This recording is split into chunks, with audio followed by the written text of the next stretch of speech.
Ah. Okay. Okay, we're back. Once again, I returned from the long slumber that it is the 20 hours the day that I'm offline. I have returned. You know, when you say it like that, actually, it's not that long. I guess I don't stream that long, do I? I'll get those numbers up. Don't worry about it. I ain't worried about it. But hey, yesterday I did watch Ahsoka after stream, so that was cool. I did not play any World of Warcraft, unfortunately. I did not get to play any World of Warcraft. Instead, I sat around working. Ugh, God. Imagine working on fantasy shit and writing stories and drawing art, right? It's just terrible, man. It's just awful. It's a lot, you know. But hey, yesterday was a good day. It was Ahsoka day. I think Tuesdays were fast becoming my favorite day of the week. May not so anymore though, however, because next week is the last week of Ahsoka. So I don't have any Star Wars. What am I supposed to do without Star Wars every week? Just not have Star Wars? What do normal people get excited about? Like, if you're a normal person and you don't watch Star Wars, you're not playing any cool video games, you know, like what is the reason for you to wake up in the morning and live? You know, like, I know it's a little dark, but like, hey, I think about it. I'm like, why? What is the reason if there's no Star Wars or good games out? So I don't know. Good morning, Sienna. Parties at the disco. Who goes to disco, bro? Who goes out? Ugh, God. Good morning, Thorkin. It'll be a sad day for the Empire. It will be. Maybe we'll see if Thrawn wins. TikTok now. Pokemon Go mainly. TikTok. Viddy, how's your game yesterday? Good morning to you. What's up, Cauldron? Good to see you. Jacob. Good morning to you. What's up, Zibsy? What's going on? Good to see you. Blaze, Cobalt, Azura. What's going on, guys? Good to see all of y'alls. You know what? Okay, so here's the thing. I have been trying to reevaluate and reimagine myself as an adult human being, wondering what are the things that I could spend my time doing that are productive ways to live a life.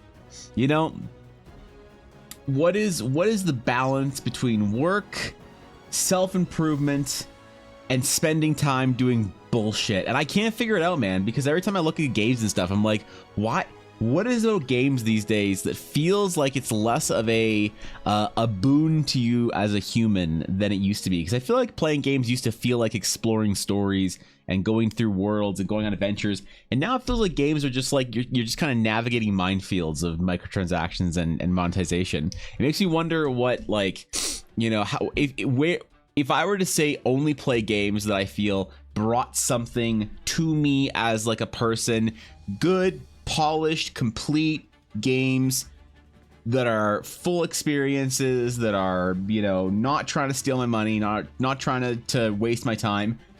I don't know, man. I don't know what games that like how many games are there out this year that I would have played.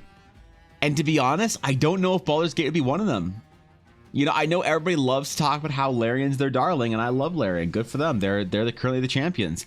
But like, they released a pretty unfinished game. And so if I was going to add that, like, not getting my time wasted with unfinished games, I don't know if I like add Baldur's Gate into that. I don't know. I've yet to make it to Act 3 because of that, but we'll see what people say. We'll say Act 3 is pretty rough.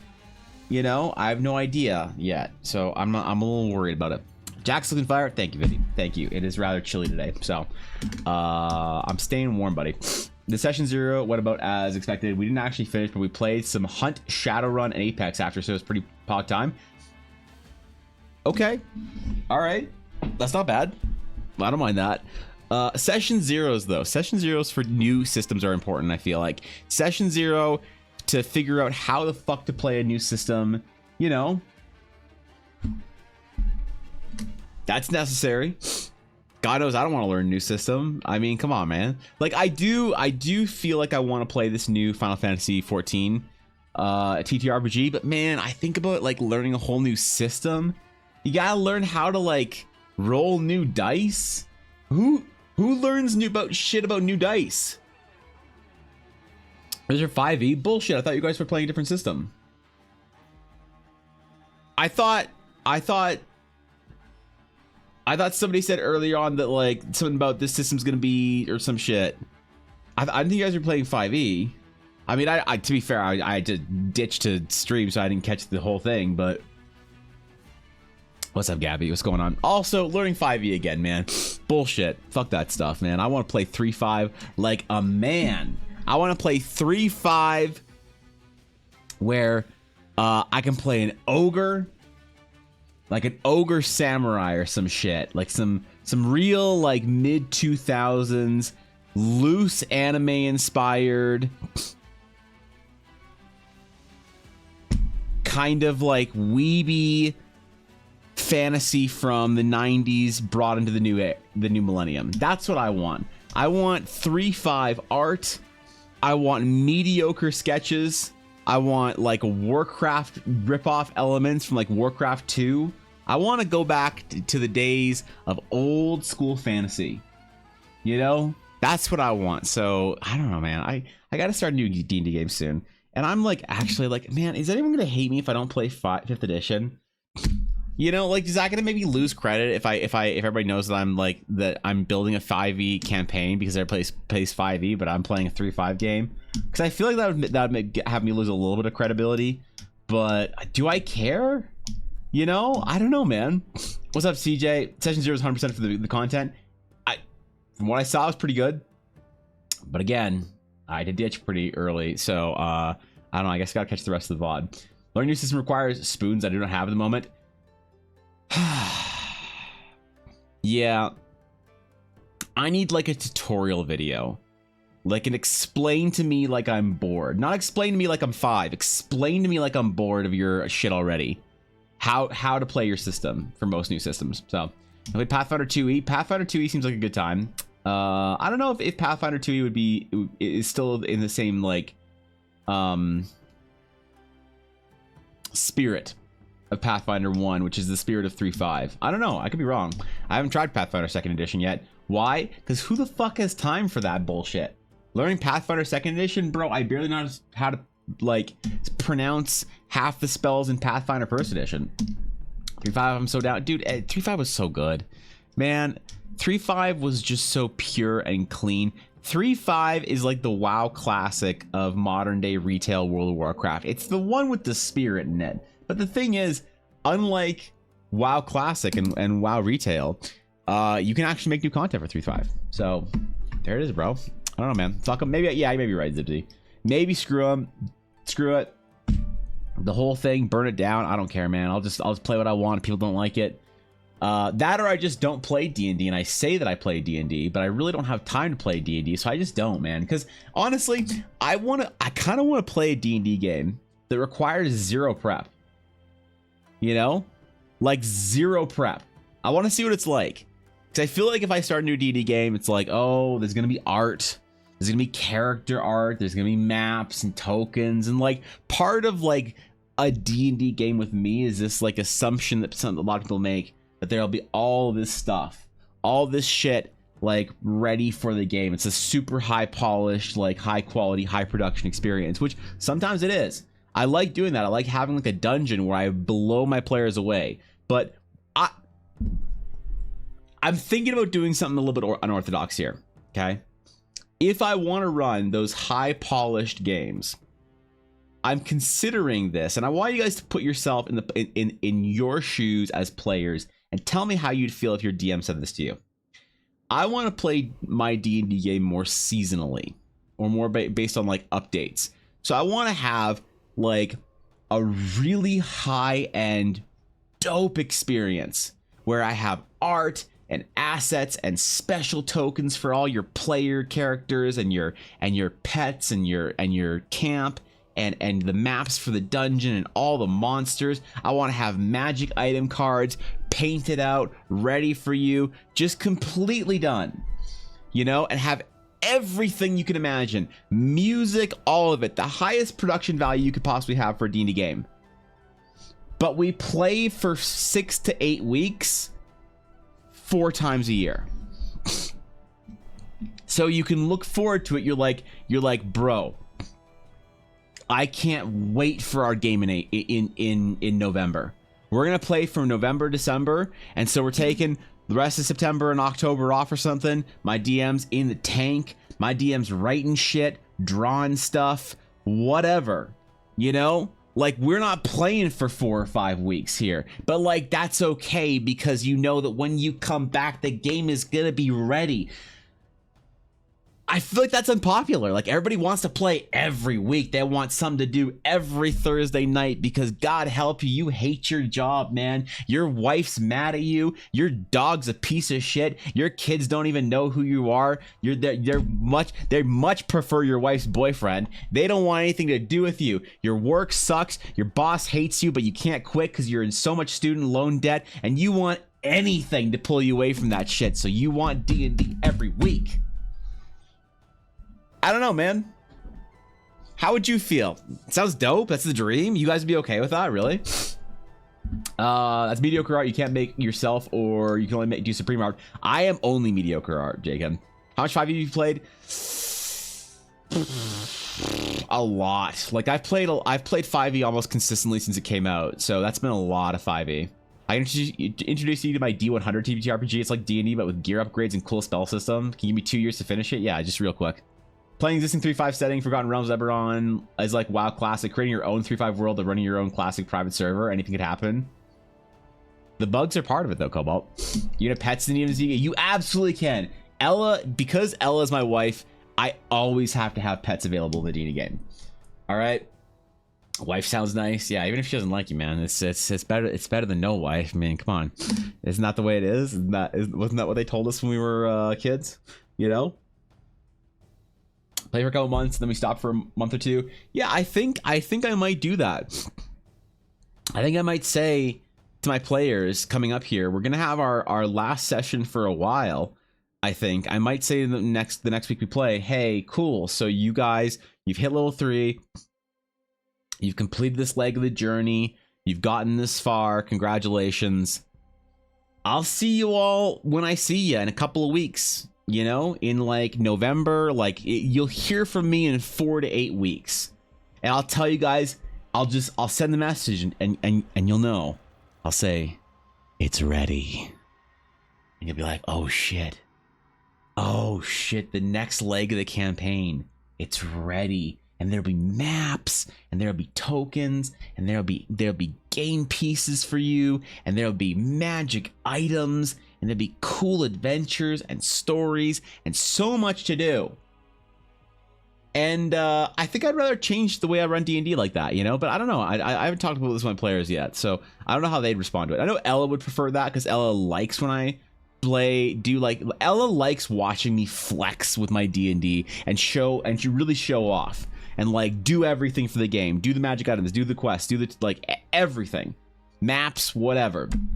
But some players I know prefer playing weekly, so fuck weekly year-round games. I want 6 to 8 session adventures. All right, that's fair. See, I don't know. Some people prefer it, I guess. Not many people, but next game I run, I'm gonna make it shorter. Long-term stuff feels like a chore after a bit. That's a good way of putting it. That's yeah. It loses a bit of its like excitement. Like, no one wants to have like a weekly game night of any one game. You don't want to have your friends say like, all right guys, hey, do you guys want to log on and play Apex Legends every Thursday night for 4 hours for the next 2 to 5 years? And you're like, maybe for a couple weeks, couple months, maybe we log on, we have game night on whatever we play Apex Legends or Fortnite or some shit. I don't know, man, whatever you play.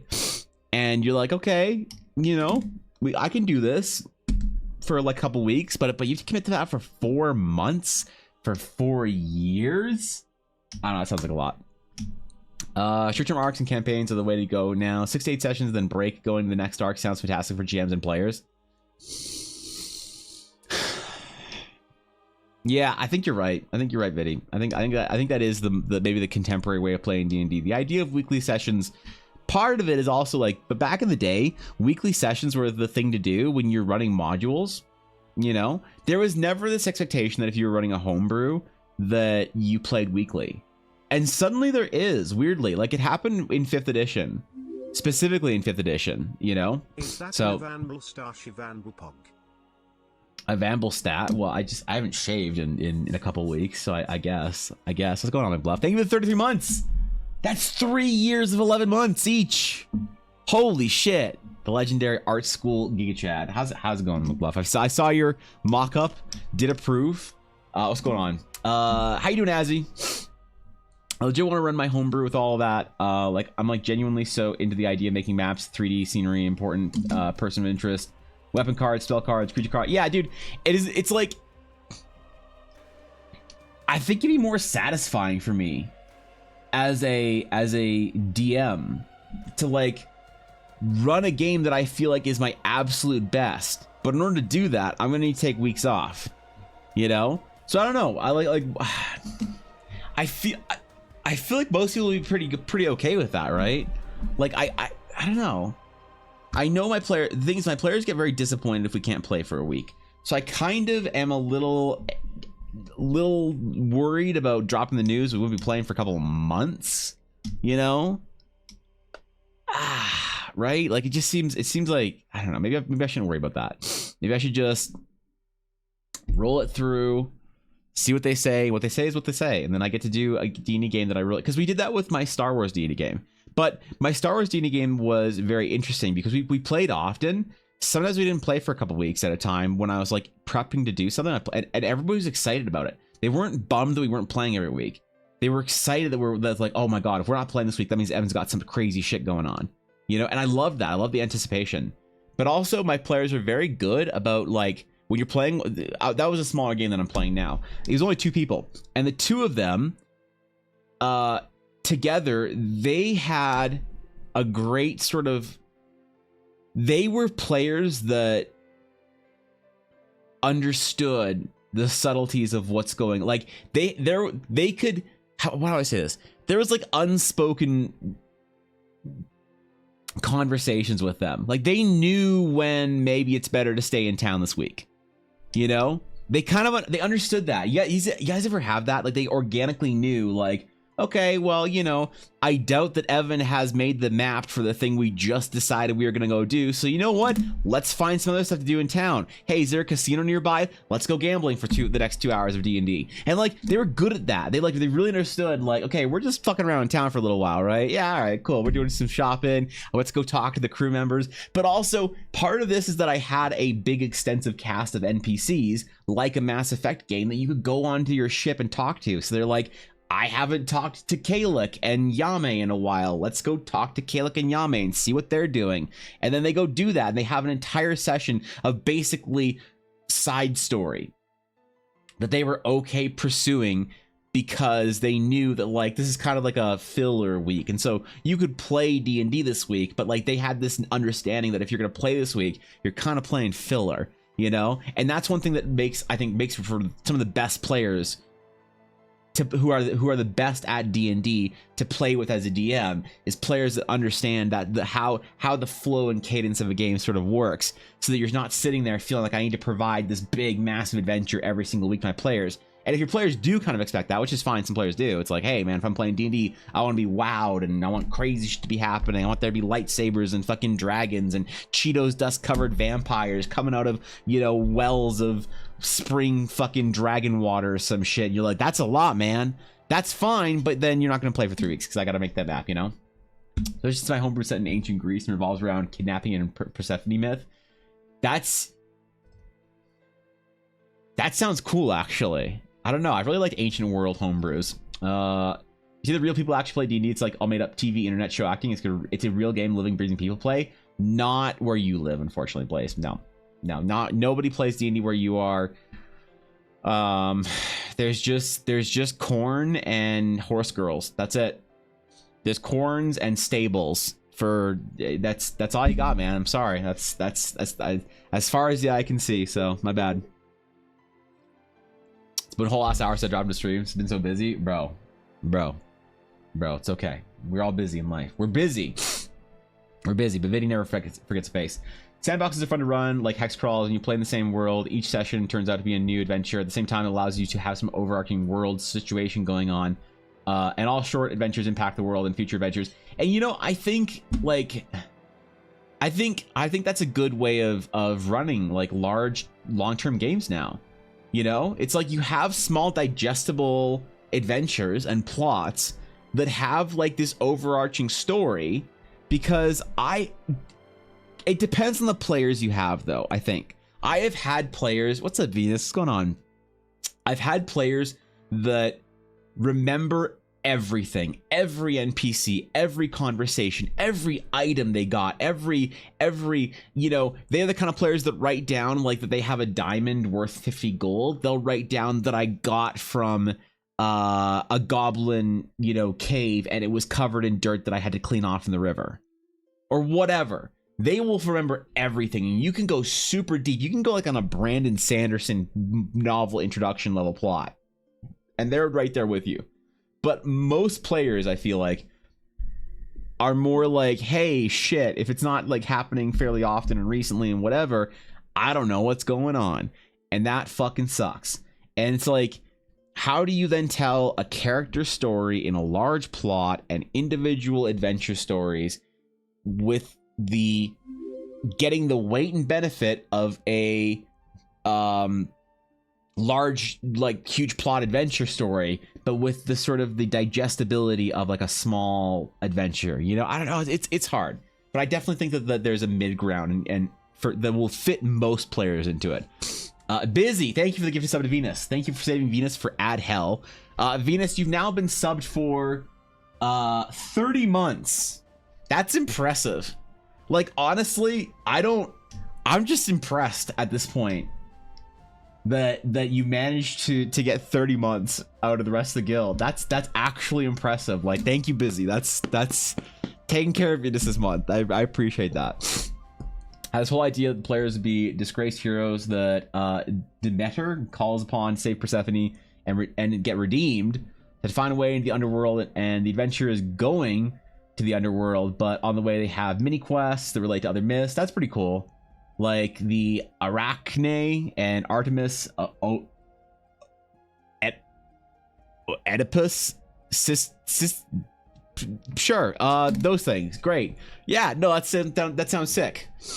I like that, actually. So it's a good. Here's the thing: I've always believed in the power of myth, and that like we have like myths are stories that have survived for a reason, you know. And like the idea of sort of tossing away those like archetypes and those old stories for modernity's sake, I always think is a mistake, because it's like, you and I are not smart enough to understand why this or that myth or legend has persisted for several thousands of years, right? And to think you are smarter than it is hubristic and kind of ironic, because it's like, isn't hubris a strong point of avoidance, you know, as far as the ancient myths goes? But you know, I'll leave the irony alone for a minute there. But yeah, I think it's very hubristic to just discard and think I know better than these ancient stories, so I'm going to completely discard them and avoid them. Not just discard them, but avoid them for the sake of originality.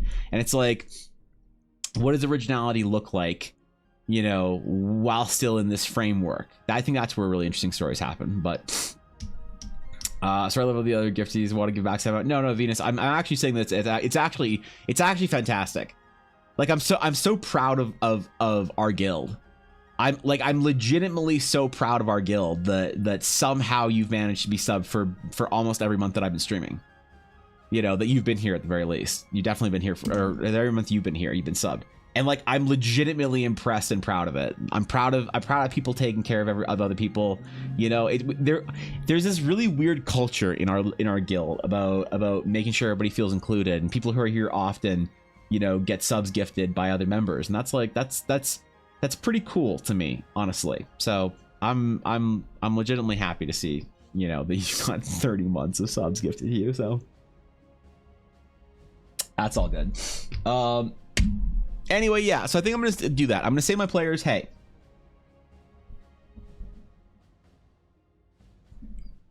you enjoyed the adventure?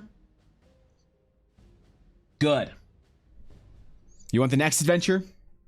You want crazy shit to happen? You want item cards? You want character art? Well, I'm not drawing two of my party members. I refuse to because they got AI art done for their characters. So I am just not going to draw their characters. That's fine. If you want, once you provide me character art, and look, I'm not mad about AI art. I'm not like one of those people on Twitter that like their entire personalities that they hate AI art. But it is a little insulting, you know, that my players quite always draw art for. We're like, oh, you don't have art this week? Fine, here's some AI art that I got. It's like, okay, all right, okay, I get it. So I'm not doing their character art for them. They already have their character art. It's fine.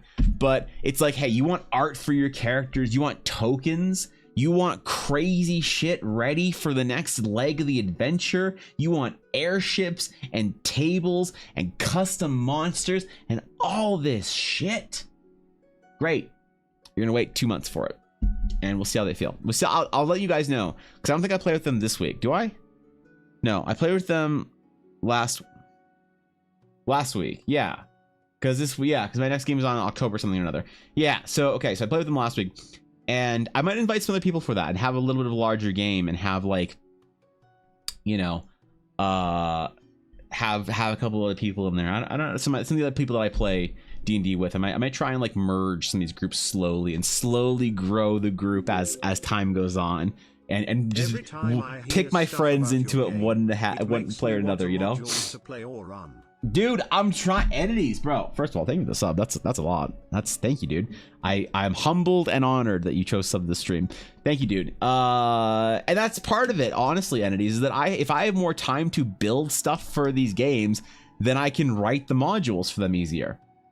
If I had more time to like do Horizon as a playtest, Horizon's taking a long time because it's my first run, and I really want to make sure it's good and whatever.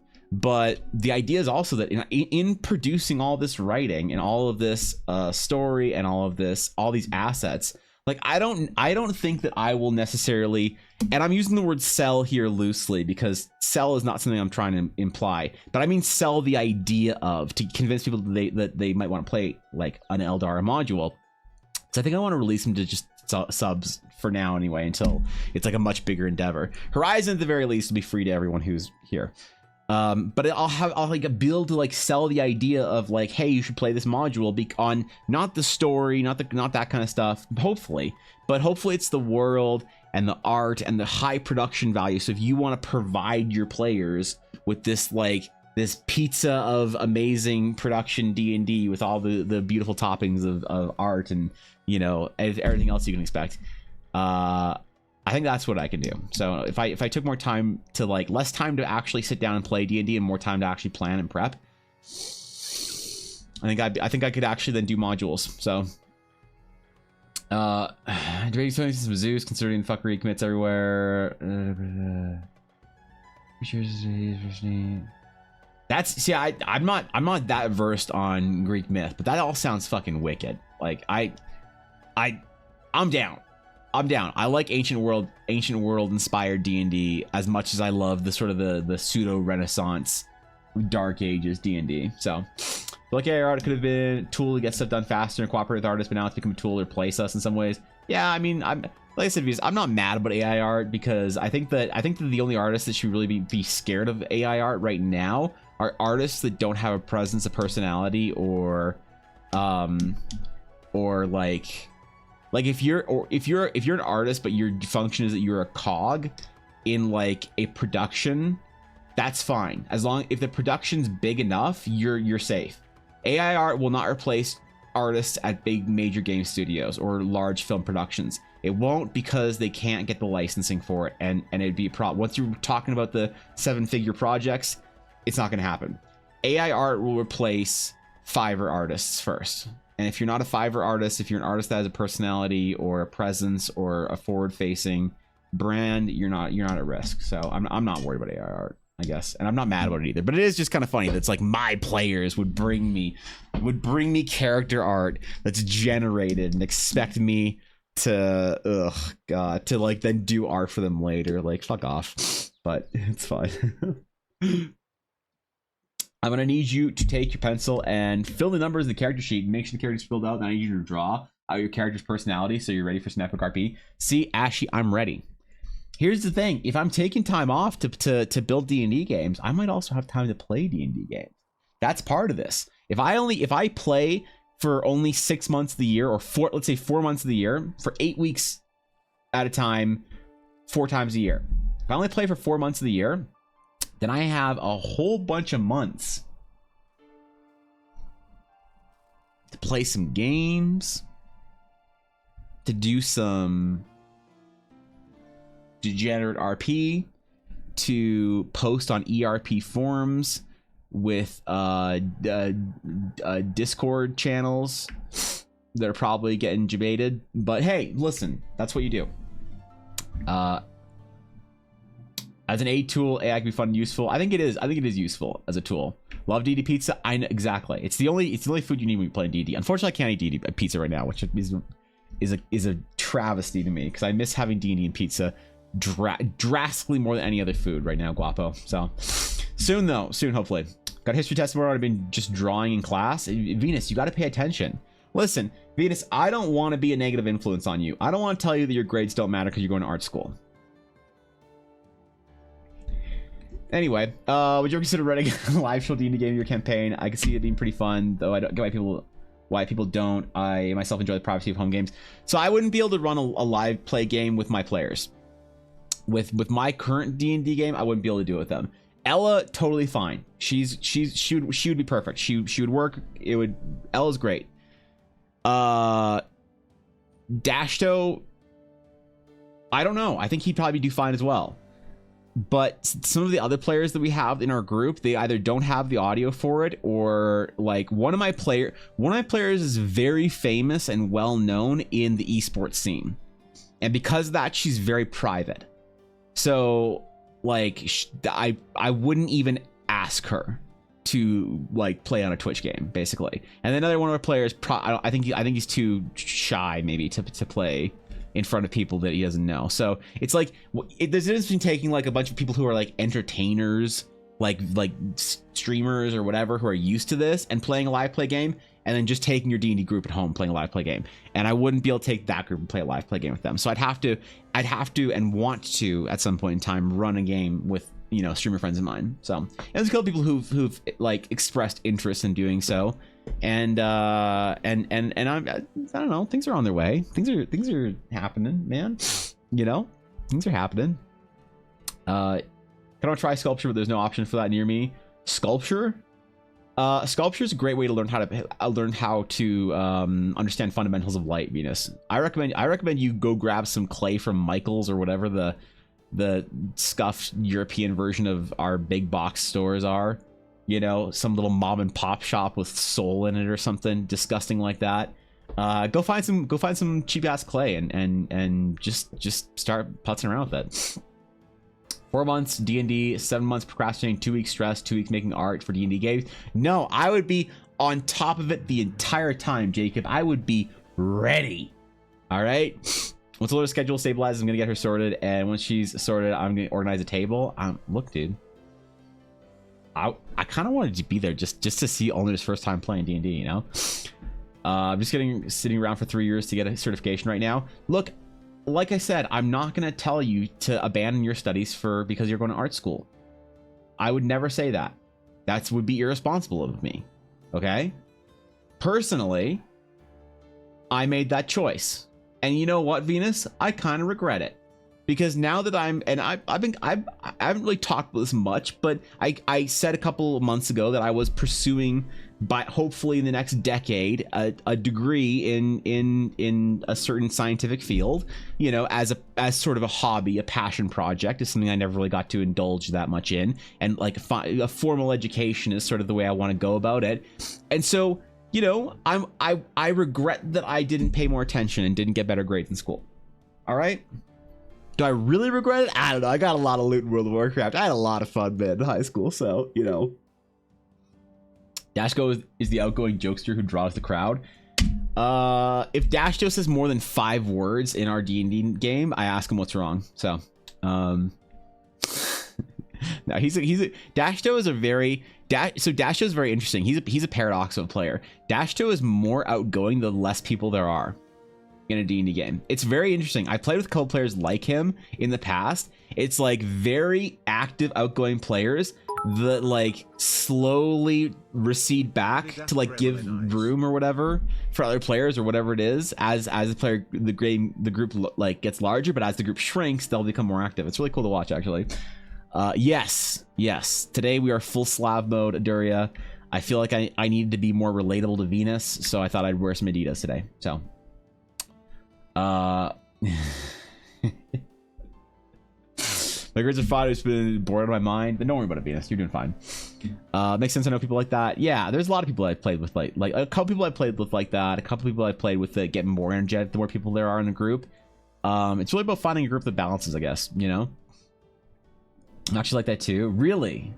So like, here's the thing. Like Dashto, the most active Dashto has ever been in the games when we play with 2 people.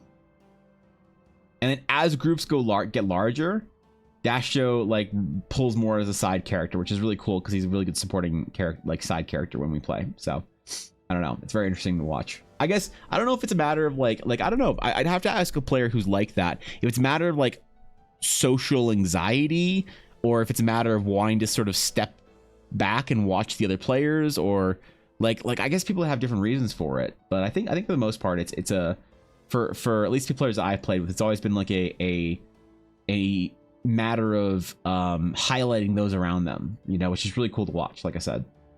So none of players talk about passive players versus active players. Yeah, I don't know. I think in general I've just begun to like accept that I don't do very well at a table with passive players, because I will like completely forget that a person's there. Like, okay, you know what's interesting? Here's the thing. Passive players are less okay on Discord games. Let me explain why. When you're in a room and you can express body language of sort of who is open to the conversation at any point in time, whether it's D&D or otherwise, you will tend to observe. If you're observing 3 people, let's say, that are very passive players, and you and the DM and one other players are engaged, you're making eye contact, you're looking at each other, you're having a conversation. Those people who are watching, who are passive, they don't have any level of weight that you need to like worry or care about, like stepping on toes, right? Because you know they're just kind of like either picking their nails or like playing World of Warcraft on their phone or like fighting with their girlfriend on over text or some shit. Who cares? Or they're just awkwardly twiddling while watching. Doesn't matter. But you're not really, they don't carry any weight in the conversation, right? But when you're on Discord and you see 3 names plus you plus the DM plus another person, that's like sometimes 6, 7, 8 people in a D&D game. And although 3 of those people are just being passive, they carry weight because you can't read their language. You don't know if they are being passive for whatever reason, or if you're just being obnoxious and talking over them. So it makes people who tend to play more passively a little bit less confident that they can then take the stage more often. And it's like, oh, if Sarah, Dean, and Joe are all being like quiet tonight, it's fine. I'll just be the person who talks the entire fucking time. But the problem is that doesn't work on Discord or online as easily, because you're naturally worried about like, oh shit, are they being quiet because I'm being obnoxious? You don't know, man. And so I think that one of the most important qualities in a player that I would look for at my table if I'm playing with a person online is how outgoing and engaged this person. You know, if this person is not very talkative, they're not very interactive. If I have to like intentionally think, okay, you know, Mary hasn't said anything in a while, I don't want Mary to feel left out, I'm gonna have an NPC basically point to her and be like, what do you think so and so about this or whatever, just to make sure Mary's still engaged. Like, I don't want to do that. That is a part of my brain that I don't want to have to activate or fucking worry about when I'm playing D&D and having to juggle 18 things at once. So I definitely value playing with players that are more interactive. They don't have to be loud or like outgoing, obnoxious players, just interactive. You know, who are like asking questions. You're like, I see if you're on a Discord call with your D&D group and you haven't said something in 5 minutes, I think you're fucking up. That's like that's probably a good, maybe it's 10 minutes, but 5 minutes I think is about the right. Like if you haven't even said like, oh shit, what's that thing look like, or like you don't have to be like engaged, like yeah, okay, I walk up and I rip my shirt off and I present myself to the Lord as the sacrifice, like who cares? But if you're not in the game and you're not at least saying every couple minutes, like you're just saying something like, yo, I'll do a perception check, or like, yo, what's that thing like, or you're just not saying anything for like 5 minutes. I think that makes people worry about you. And then once you're making people worry about you, then they're not worried about their having fun. And I think that's what I value and I look for then in players online, especially because passive players in person are way easier to make sure they're having a good time with, as opposed to passive players online. But maybe that's some I've observed and other people observed other things. Who knows? Could be bullshit, right? Less there are of us, the more outgoing I am, and sort of guessing a leading role for the party. But the more of us there are, I shrink back and water down my humor. Yeah, and so is that just a matter of like wanting to let other people shine, or is it like kind of like a you're less comfortable kind of thing? It's a matter of I don't think my feet well enough to be an active player, so I do what I can to make others shine, which is awesome. Yeah, it's a great way of playing too, you know. But there's a difference between like being active versus like unengaged, you know, versus like passive versus supportive. That's like different roles you can take. It's very interesting. I don't know, the psychology of player groups and how to like be a good D&D player is like I could sit here and tell you the 5 things you could do to make your DM have a better time from my perspective, you know, as like an online Discord D&D player. But I think it's very different for each person. People, a lot of times it's like also a matter of different group dynamics. So I think it's hard to do like sort of a one size fits all you know, solution for, oh, here's how to like fit in with your D&D table better, or here's how to make sure everybody's having a good time. Because, excuse me, there's actually, and I've been thinking about this, we talked about this a while ago for like YouTube content, but there's a lot of information online, I think, about how to be a great GM, but I don't think there's a lot of information online about how to be a good player, because I think that a lot of times people don't want to hear about it, you know. Like I've tended to get some resistance when I talk about how to be a better player, which is like weird, you know. Like here's like I could say something like, oh, if you aren't actively saying something in your D&D game every 5 minutes, that's not being a good player.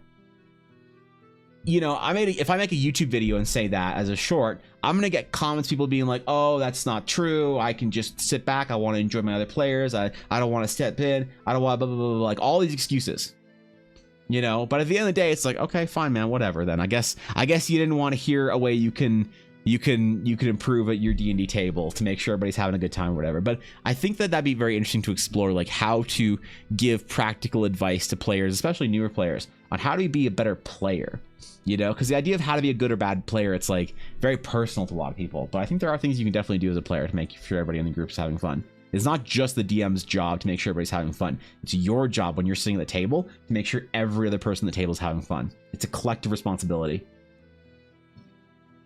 Supportive players can be still very active. Yeah, there's a difference, I guess, between, like I said, I tried to find the 4 points of like passive, active, disinterested, and engaged or whatever, because I think they're different, but they sometimes look the same.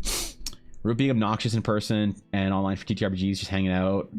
Oh god, I don't know why today my eyes are just failing me. Paragraphs are so hard for me today. Okay, maybe my eyes are tired. Support players can enjoy. Yeah, I mean that's a good take. There's like, but like I think that it is also a matter of like most of the time, and I'll just say this as like kind of a generalization, I think 90% of the time people are worried about taking the spotlight. You don't need to be worried about it.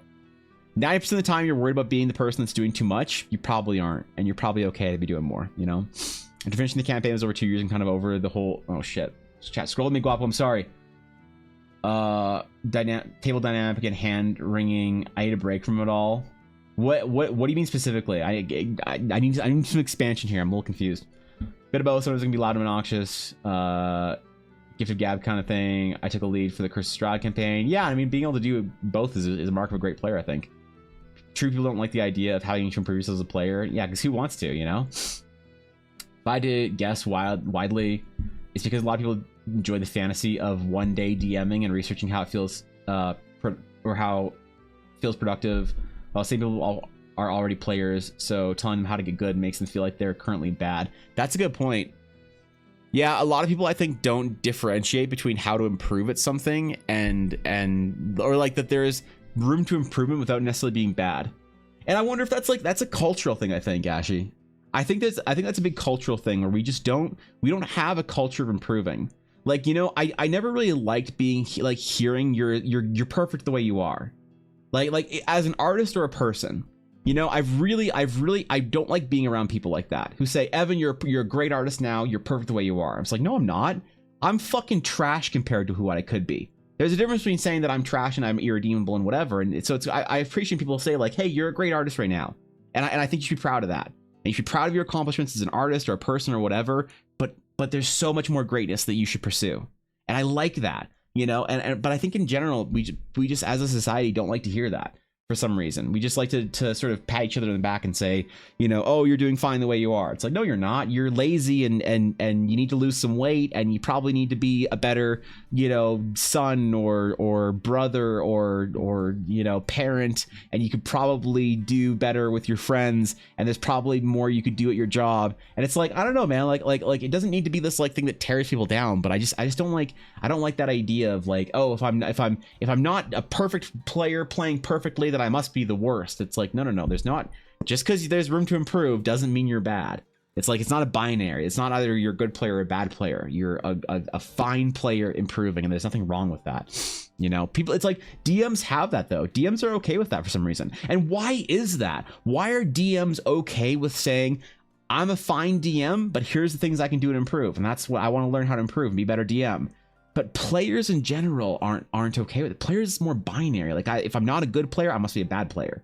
Or if I'm not the best player, I must be the worst player. You know? I haven't played in such a long while. I want to stop with some bandits. I mean, farm a group, Venus. Just go get your friends or some shit. That's cool.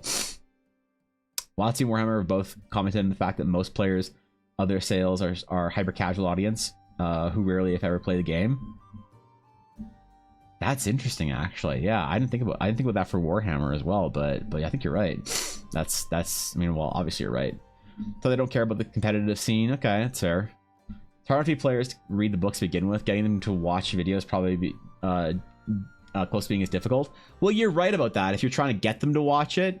But I mean, like, absolutely, I agree. You know, it's like, oh, sit down and learn all these things about these rules about this arcane game that we're going to play. It's like, okay, I got to read 8 pages about how to play the game. Then I got to read 12 pages on how to play my class. Okay, I'm not watching YouTube videos as well from some fat guy on the internet who's going to tell me how to be a better player. It's like, okay, chill.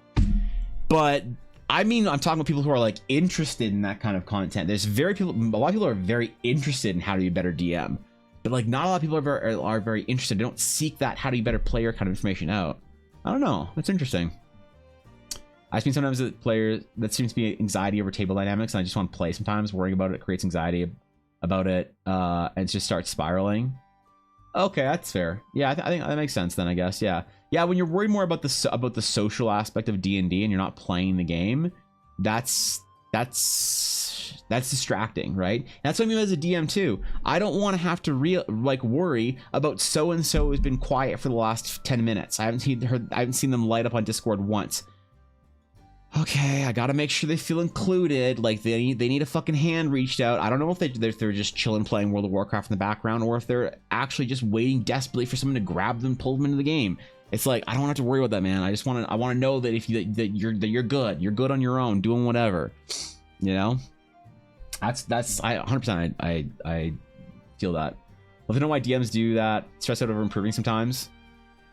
Yeah, I don't know, man. There's maybe it's a different in psychology. The kind of person that is like willing to take on the responsibility of DMing is more willing to take on the responsibility of like improving, or like a challenge.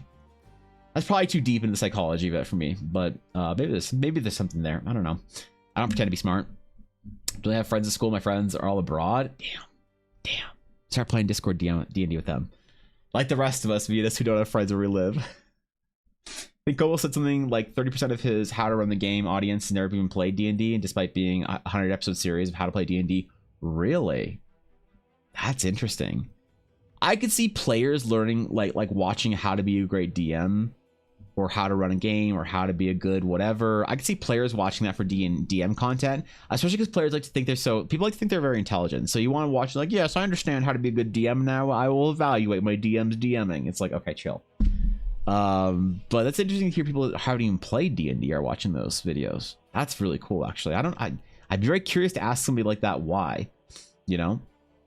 Most people are players, not DMs, though. I wonder if the personality types who want to and like being DMs are the same ones who try and self-improvement.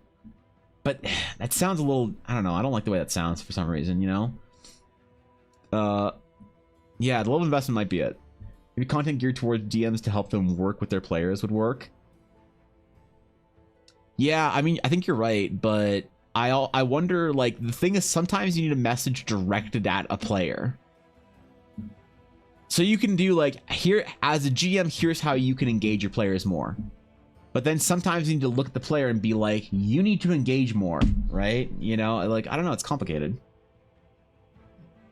It depends on the individual. It's different when you grow for the sake of growing versus having it pointed out and having it be an anxiety point. Absolutely. And that's the thing is that, but that's so exactly, Viddy. But the point I'm making is that people seek out the information on how to improve online as a DM, but they don't seek out the information on how to be a better player. Like the reason I say that is because the market's just not there. If the market was there, people would be making content for it.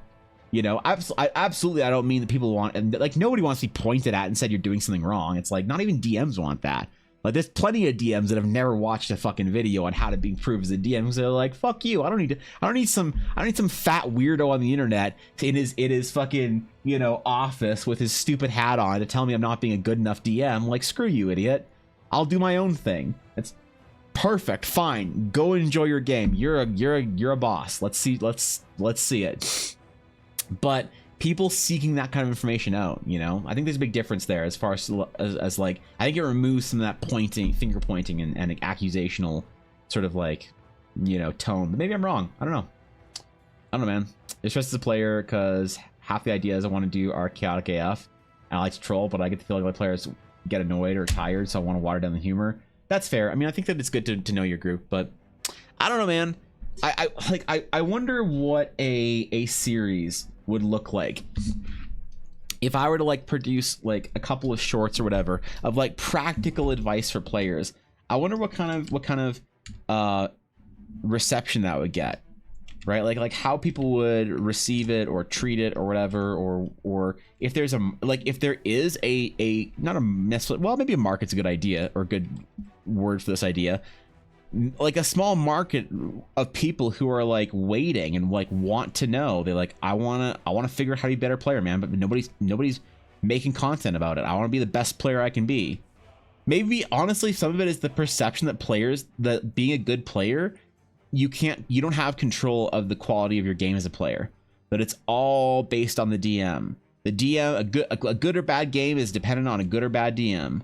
But like, I think that players have way more power over the enjoyment of their party members and their DM than they think. Players are very capable and very powerful. It's why I like playing with Ella more than almost anybody else. Not because she does the best voices, not because she has the best, most interesting backstories, but because she is the most concerned with other people at the table having fun. More so than almost, and is adept at controlling that and assisting in it, more so than any other player I've ever played with. Right? And people who have played with Ella say the same thing. And it's like when you have a shining star of a player that, which there are a lot of people I'm sure like that I just haven't played with, you know, people here probably. That's something that I think is very interesting. Because it's like, man, you can take on so much of your group's, like, the burden of responsibility for your group. It's not even funny, man. You can make sure everybody's having a great time and not be running the game, you know? These are some great videos out there that use critical role players as examples, how to be good players. There's a great one on Travis and how he supports others. Good, yeah. I mean, I haven't seen a ton of those. I've seen some videos on the critical role stuff, but I haven't seen anything that's not necessarily like critical role like focused, where it's like, it's more like, it feels like here's how to emulate Laura, here's how to emulate Travis as whatever, but it's less of like, here are the qualities that make for great players or whatever, you know? I don't know. A lot of message DMs are about catering and building a game around players. and characters, though. I've never seen much about how to fit your characters in the world of story.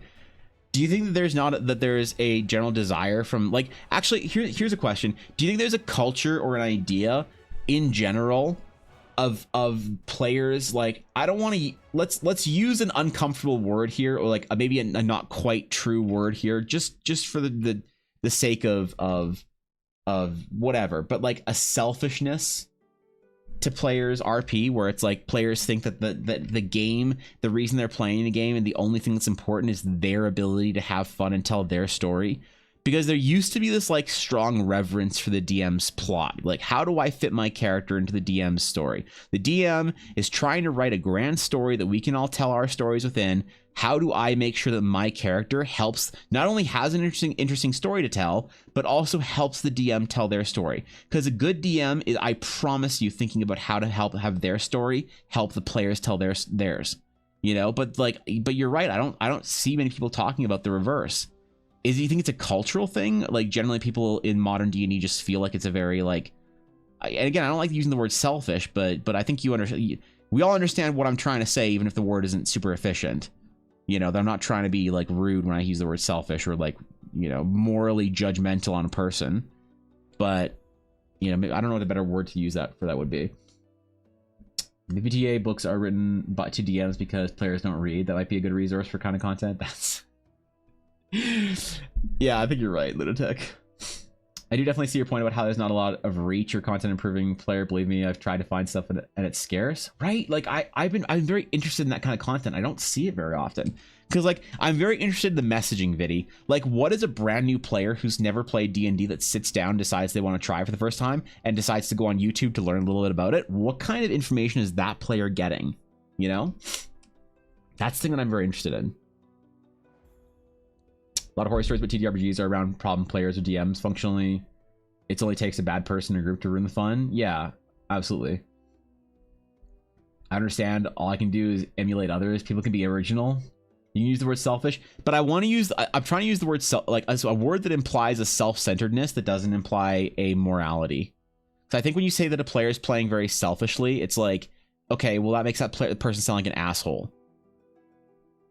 You know, but like, I don't think that it's why, like, I the word I would like to use is for the opposite is selfless. There are certain players that play very selflessly, but I don't think that a good word for the opposite is selfish, if that makes sense. But I don't know. Maybe there's a sort of a culture there of like, my story is the only one that's important. The DM's supposed to fit their story for me, and I'm the person that tells the big story, and I'm the person that has the grand plan, and whatever, blah, blah, blah, blah. You know? But I think that there's a cool, like, balance and dance that a great DM and a great player have, where they try and make sure that everything they're doing is fitting for the other person. It's like, it's really amazing when it happens, and it happens really organically, and is like one of the most beautiful things that happens in the hobby, right? That feels like focus on what I want from my character and what I think their character arc will be more than I'm letting it play out. Okay. Self-serving, that still carries a sense of like a moral judgment to me, you know, but that is better than it's I don't understand. Self-serving is a better word than selfish, definitely, but yeah, maybe that is the best word to use. It is better than selfish. Self-serving as opposed to and selfless. I'd also assume it's expectations. Typical people assuming DMing is impossible and being a player is easy, so explaining hard things makes it sound easier. Explaining easy things makes it sound harder. That's interesting. That's an interesting take. What's up, Flower? Yeah, all right. I see that. Because I wonder what kind of messaging I could add to the conversation that would be useful to new players. Useful to them in the sense of like, here's how, hey, you want to be the best player you can. You want like to make sure that everyone around you can't fucking wait to play with you as a player. Well, here's how you can do that. I think that it's a very noble goal for a player to say, I want to be the kind of player that my DM feels like they can actually have a great, relaxed, good time just because I'm there. And it's like, you can take on that level of responsibility as a player or whatever. You can take on that level of whatever it is, and be that for your DM kind of thing. But I just don't know if that kind of messaging is like, it's already out there somewhere, I just need to like look for it better, or if it's legitimately just nobody says those kind of things. Nobody is addressing players and they talk about how to be better at the game or anything, you know? What's going on, Penguin? How you doing, buddy? A bit of hot take. All right, let's see it. Quiet, loud, memey, selfish adjectives here. Players and DMs are cut from the same cloth. It's a characteristic of those individuals, and objectively, a good player or DM in this argument is somebody who sees a big picture and wants to produce a good story. 100%. No, I agree. The reason I'm talking about this as like players versus DMs is was more or less for efficiency. But you're like it's efficient. Like it's kind of like saying like you know, that there are certain toxic traits that happen in like gaming or whatever, and so you have toxic gamers. Well, there's no such thing as toxic gamers. There's toxic people. You know, but people talk about like toxic gamers or toxic whatever because of I think efficiency. So that's all the only reason I'm using that. But I completely agree with you. I'm sorry, Vinny. I think your take is reasonable and balanced, which makes it cold as fuck, but also true. The responsibility of being, or the burden of having a good take is that it is unfortunately a cold take. But maybe it's a little bit spicy, but that's why I like it. But yeah, I think you're completely right. Self-centered is a certain similar connotation, but maybe you could spin it more. They think themselves at the center of the table, whereas you appreciate consideration for the player's experience. Damn. Yeah, I don't know, man. I guess I'll try again when the stove is a little hotter. No, I think you're completely right. I don't think there's anything hot about that, man. I think I appreciate the 100 bits. I think you're completely fucking right. You know, they show up assuming they know how to be a player. As any information on how to be a player is either they already know this or they're not doing this. And they don't want to be told they're doing it wrong. Yeah. So you just don't seek it out, right? When the player approach a game with the character idea being like, how does this fit into your world? 3-page backstory without consulting me. Yeah, I mean, like it's always hard. Like I'll always take a player with a 12-page backstory and try and make sure they feel like their backstory is the thing that's most important to them. But I do admit that sometimes those stories are less impactful than in the world. It's like the less your story fits into the world, the less that your story is going to get to have the gravity of the world behind it. Individualistic, that's a good word actually. Yeah. Initiative players, they take initiative in the game. Yeah, I don't know. Maybe there isn't a way to use a word without having a bit of a moral connotation to it. And the possibility of going to Calgary for a Hawks game in January. Oh shit, really? Oh shit. I'll have to drive to the city, dude. I'll come watch you get slammed in the fucking boards or some shit. Depending on where you're playing at. Calgary's good. I wouldn't recommend it in January though, Penguin. It is colder than a Grisvity take on how to be a good player. It is no. Calgary is miserable in January. January, February is the worst time of the year because it's fucking dark. It's cold. Everybody's unhappy about it. And summer or even spring is nowhere in sight. So, but then again, who knows? Maybe it has a charm to it. Maybe it has a... That's the problem, Viddy. You can't have hot takes while you're also being right. Maybe you can. I guess it's still a hot take if it makes somebody mad. So I guess if somebody's mad about it, then you can still be a hot take, but I think you're completely right. So if I was to create some sort of messaging on the internet to new players about how to be a great player, I wonder how to go about it. I think probably the best way to do it is to apply as much reassurance that it is not to fix a problem with your play style. So I think a lot of DMing messaging is like, here's a problem you're doing as a DM. Here's how to fix it, you slovenly piece of shit. You worthless husk of a human. You're ruining your player's game. You're ruining their fun. You terrible person. Here's how you stop being a terrible, awful human. I think maybe there's a way to like word this to have people engaged in it and feel like there's something like, hey, like give them an ideal to work for as opposed to something to be run away from. I think that's the better way of doing it. So if you like say something along the lines of, hey, you know, as a player, you have a lot of power to make sure your GM has the best fucking time of their life. And if your GM is having a great time, I promise you, you're going to have an even better time. So here's a couple things you can do as a player to make sure that your GM's having a great time. And then people might be willing to listen without feeling like there's a judgment on them. Like, without feeling like, oh, I'm a terrible person, I ruined my D&D games because I'm an awful player because I didn't listen to Evan Blurart's video on how to be a good player when I first started playing. You know? That might be the way to do it. I'm saying how individuals' type personalities can be part of the issue of not improving overall gameplay experience. So maybe trying to avoid it using a negative connotation. Yeah. It might be self-defeating and like, maybe you're right. Chasing an impossible dream. And that's why I'm inspired. Like how to be better at role-playing. Yeah, I don't know. Like, it's not just role-playing stuff, though. Maybe if you teach players how to be better at those kind of things, then they just intuitively become better players overall.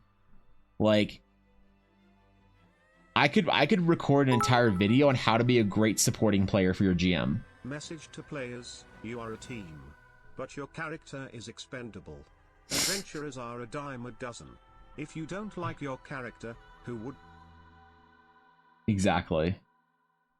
Exactly. Holy shit. Tell them that they're working together, but your character, your individual character, let's face it, bro, they're not as cool as you think they are. No, I dig it. I dig it. Maybe there's a way to, like, yeah, I don't know. I just want to like help people have a better time, because I feel like there's like a lot of anxiety on the internet over how to be a better D&D player. And I think rightfully so. Like, you know, I feel like that's a little bit negative to say, and maybe I'm being negative, and tell me if I'm being overly negative, but I think that the anxiety of whether or not you are doing a good enough job at the table as a player, I think there's a rightful level of anxiety, because the amount of groups that fall apart because people just aren't having fun, where somebody's like, oh man, I wanted to play, but like my DM's not having fun, so my DM stopped playing with us. Like, oh fuck, dude. It's like, all right, here's what you can do to make sure your DM still has fun. And you should be concerned about your DM having fun. Like, that's the problem that I sometimes have with people who or with what I can say to people who have like a bit of social anxiety at the table. It's like, what are you anxious of? Well, I'm anxious that people around me aren't having fun, they don't like me. And I'm sitting here thinking to myself, maybe that's a good thing to be anxious about in general, is that, you know, it's, but you don't want people to be you don't want people to be anxious about it, but you want people to be conscious of it, you know? And so I want there to be a level of like, hey, here's how you can ensure that your D&D games are having the best possible chances to be the next critical role of your friend group or whatever, you know? How to make your DM utilize your backstory better, how to get your other party members to be on board with your ideas better, how to be the party leader. Be the party leader. Uh-oh. If you're the party leader, then you're the one that has to bring the pizza. That costs a lot, actually. You don't want to tell players that. But yeah, I dig it.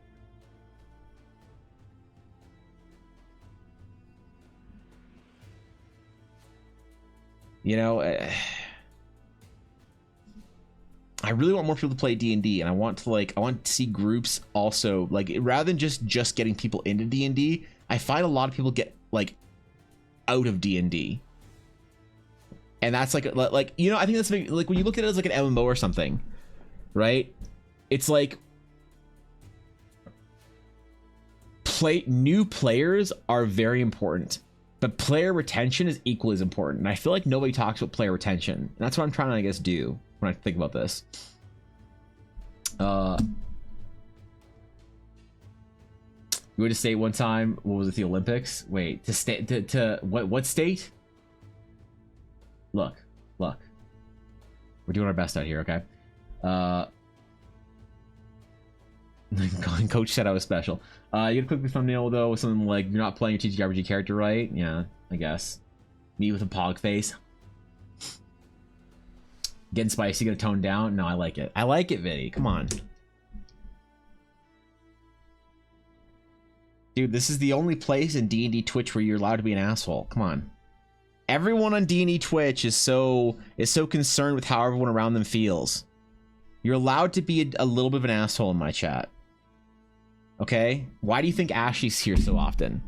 All right? Because everybody in all the other D&D streams are like, oh, you're a perfect little bunny and you're fuzzy and I'll pat you on the head. Meanwhile, in my stream, it's like, man, don't you hate it when your fucking healer sucks?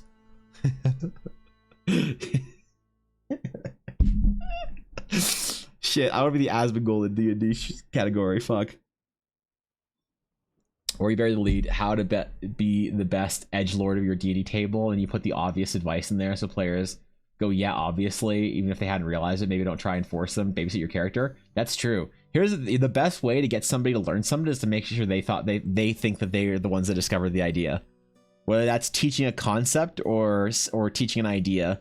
If a player is or a person is the person that like figures it out, if they come to the conclusion on their own, they arrive there on their own, they've learned the piece of information better. They've studied the content better. They've understood the thing better. And so you get them to say like, well, yeah, obviously that's how you play D&D.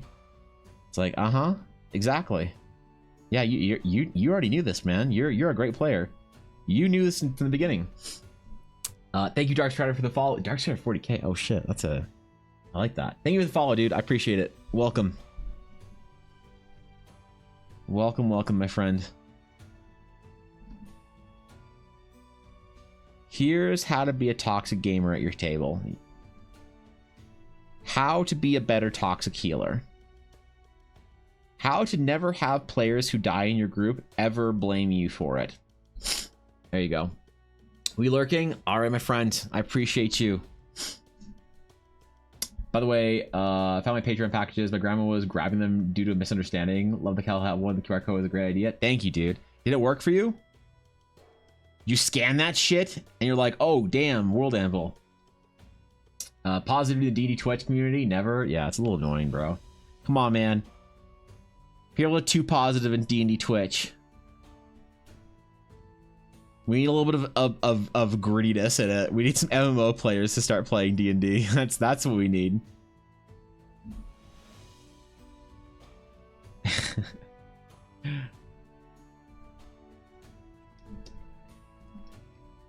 Maybe it wouldn't be a good idea. I don't know. I'm not saying I know the right path. I'm just saying that there's more than one, I guess. We'd also take the LoL Clash approach. Destroying friendships by telling your jungler they're not allowed in the rotation until they pick up 3 more meta champions. That's ooh. You're not wrong. I kind of like it. I could see it working.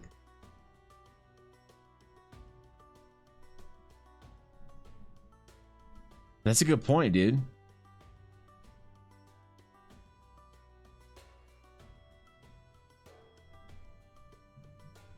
Now, how do we introduce the Dota meta? The true toxic gamer meta? The idea that if you haven't been playing the game for 10 years, you're not worth even interacting with.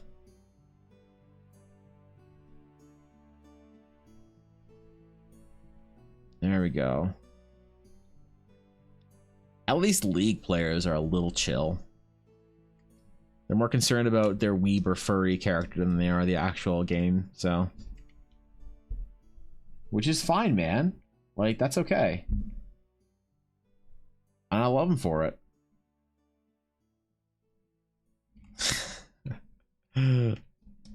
Okay, this is good. I want to do like some old like monuments and altars and stuff. Places of interest, locations of interest for my players. So this is a good one. While we were just talking about how to get players to be better players.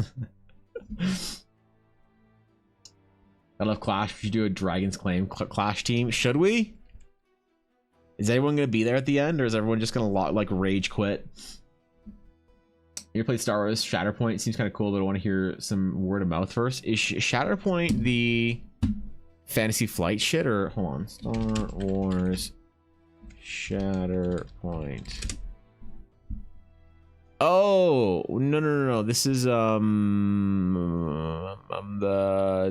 minis game, right? Yes. No, I don't have any experience with this, unfortunately. I'm not a nerd. I don't play with minis. Pfft. What do I do? Get a little Captain Rex mini and have him pew-pewing a Sage Ventress? What am I gonna get? A Cad Bane fighting Luminara Unduli?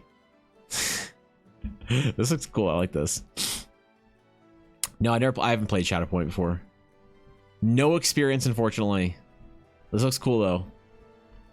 God, I wish I had like, if I had a big mansion, I would be such a minis collector and enjoyer.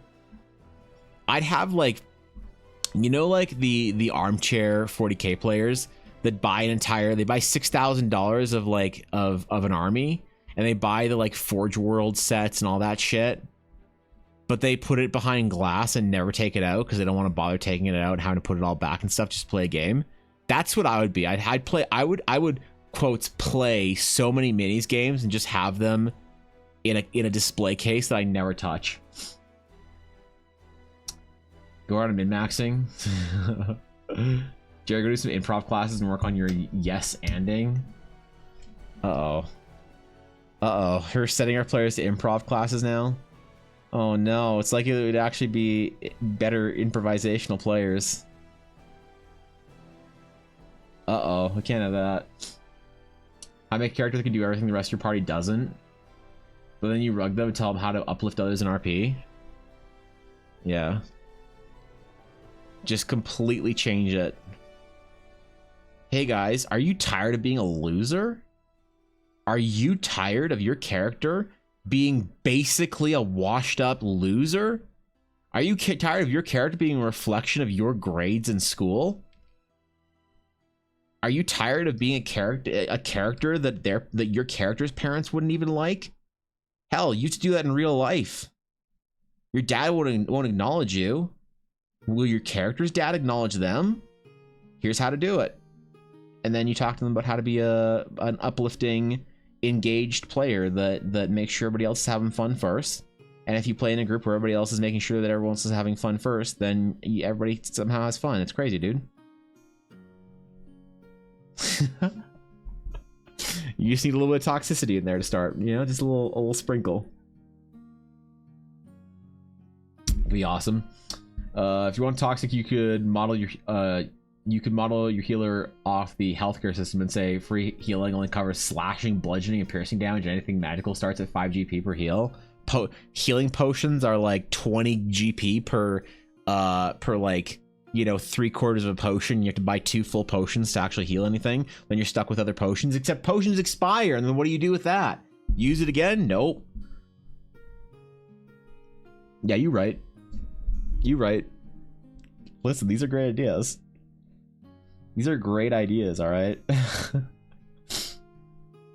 I'm listening, man. I'm invested.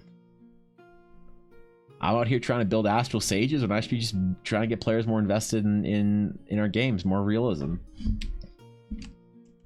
There you go.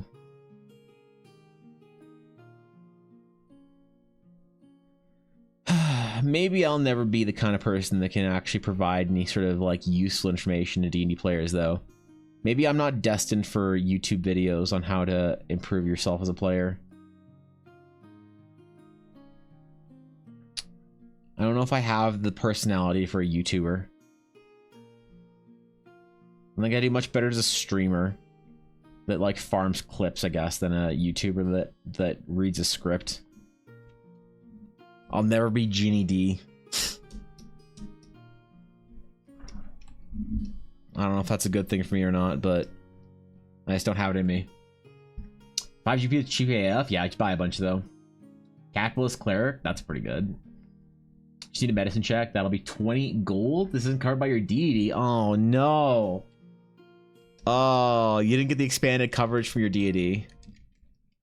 Uh-oh. Well, hopefully you get a job at a good guild and then they'll give you decent benefits. Yep. Dental's included. You never. That's the one thing you never talk about in D&D is D&D dentistry. You know, it's really like do clerics just snap their fingers and fix fillings? Like, how does that work, man? Like, what a great thing if you want to fuck with your players is just be like, Thor can do a perception check. He's like, okay. 17. You have a strange pain in the back of one side of your mouth. He's like, oh shit. What? Okay. What is there anything like? Is there anything in there? Is there like a cut or a stab wound? I'm like, no. Anyway, so I just can move on with the game. And then next session, I'm like, hey, that pain that I mentioned, yeah, it's getting a little worse. And he's like, what the fuck? I'm like, yeah, you have a cavity, bro. Sorry, man. You're like, what the fuck? I'm playing D&D, man. I don't want to bring this shit in here. Yep. You don't bring cavities or taxes into D&D. Gas generation on a player and suddenly their tooth shoots up through their filling. They have to roll con. Oh my god, that's dangerous. That's a TBK via dentistry. Now building a mini campaign in my head where clerics are lucratively rich and the general populace is suffering because of it, and no one will want to play it because it's too close to home. Oh man. The systems are rigged. The D&D nobility is trying to keep you poor. The banks are trying to keep you in debt.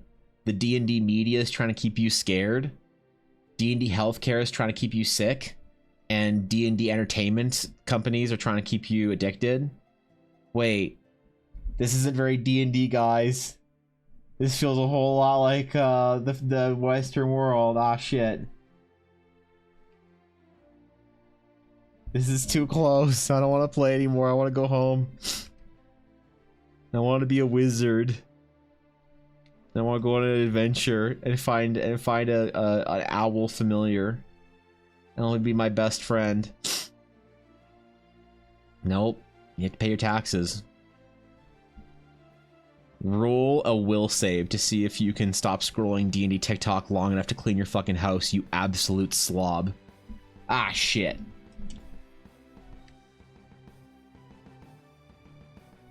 Damn, I don't want to play this game anymore, bro. You know?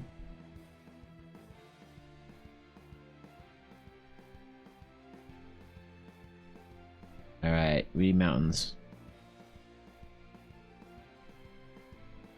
Mountains and valleys for our ancient sages. I realized when I was writing the whole like history of the sages that I needed to have a section about the origin, and I wasn't doing a very good job writing about that, so I need some art for the end of the article. Of the first sages. Those who began their sagecraft with the astral ways in ancient times and elder days. Like if you could imagine Eldar was a movie, that there'd be like like an English woman dramatically narrating it.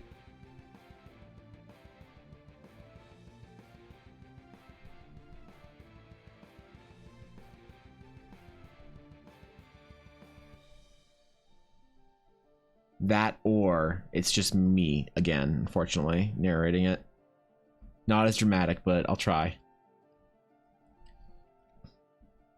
You know, I need to get narrate all my stuff. I need to get the guy who narrated the original World of Warcraft Classic intro videos for each different race.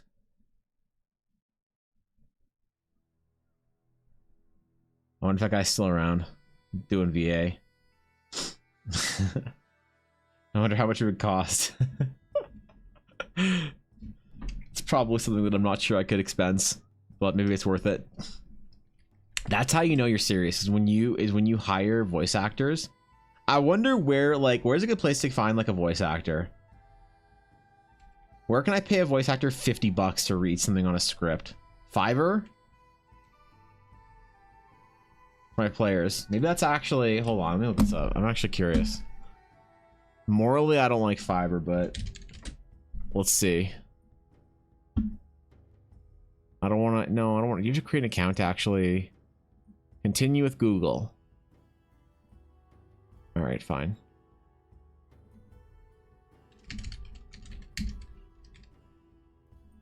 Create my account. Brings you to Fiverr, buying freelance services. Let me see. I'll do it later. Skip. Back. I'll do this later. Okay. What service are we looking for?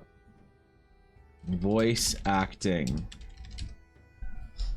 Get TTS? I can TTS it. Voiceover. All right. Professional British human voice actor. Why is the word human? Is it because there's a lot of AI on here? Voice of Tang. How much is this? From $142 per 150 words. That's a lot, dude. $15 for 150 words? Okay, I need like $30 for 100 words. What do we got here? There's a Coke for he and she, they and them. There's a different Coke for all of us. We all have different looks and loves, likes and dislikes. He needs to sound more mystical. I need like somebody who smoked for like 30 years, right? The professional, warm, mature female English voiceover. All right, what do we got?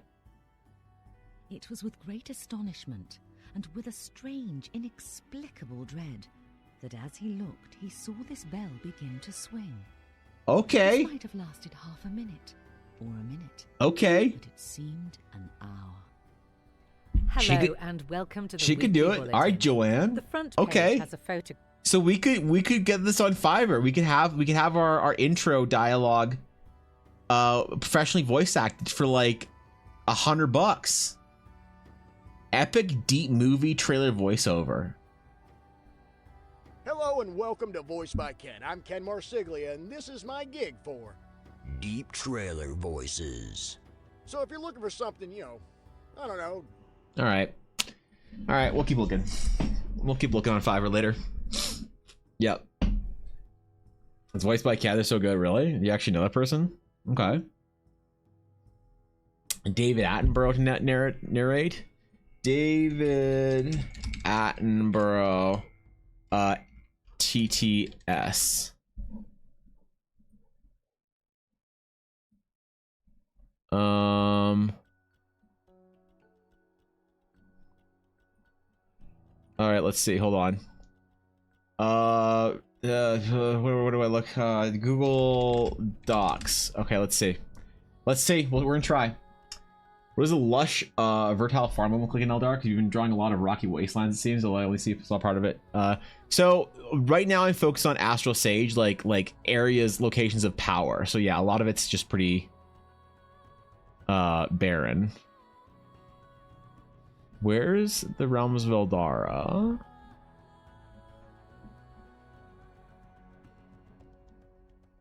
Realms of Eldara.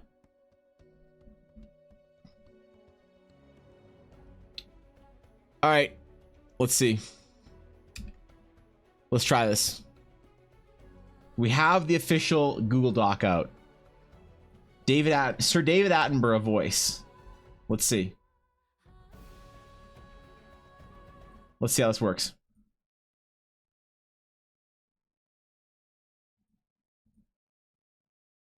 I hit speed. What? Why isn't it? What? Text goes here. It's not. It didn't work.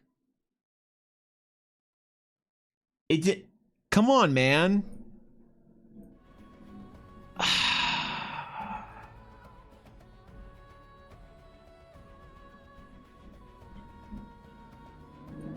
Okay, let's hold on. Does this work?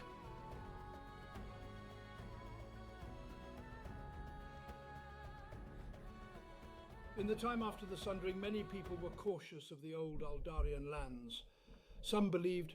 I mean, look, hey, we could buy David Attenborough's TTS. In the time after the Sundering, many people were cautious of the old Aldarian lands. You Some know? believed. There you go. Okay. The memes could flow. You know? Cobalt could read, that's true. I would need Cobalt to sound more mystical, though. And less tired. That's the one problem with why I don't think I could use Cobalt for it. So, because Cobalt only actually reads things out at like late hours of the night. And no, I don't stop. I don't want your stupid, get out of here. That was a Fiverr thing? Did Fiverr literally give me a fucking ping? Yo, hold on, before I close this, let me just real quick. Let me just search something real quick. I just need to see here. Make D&D art and D&D characters for you.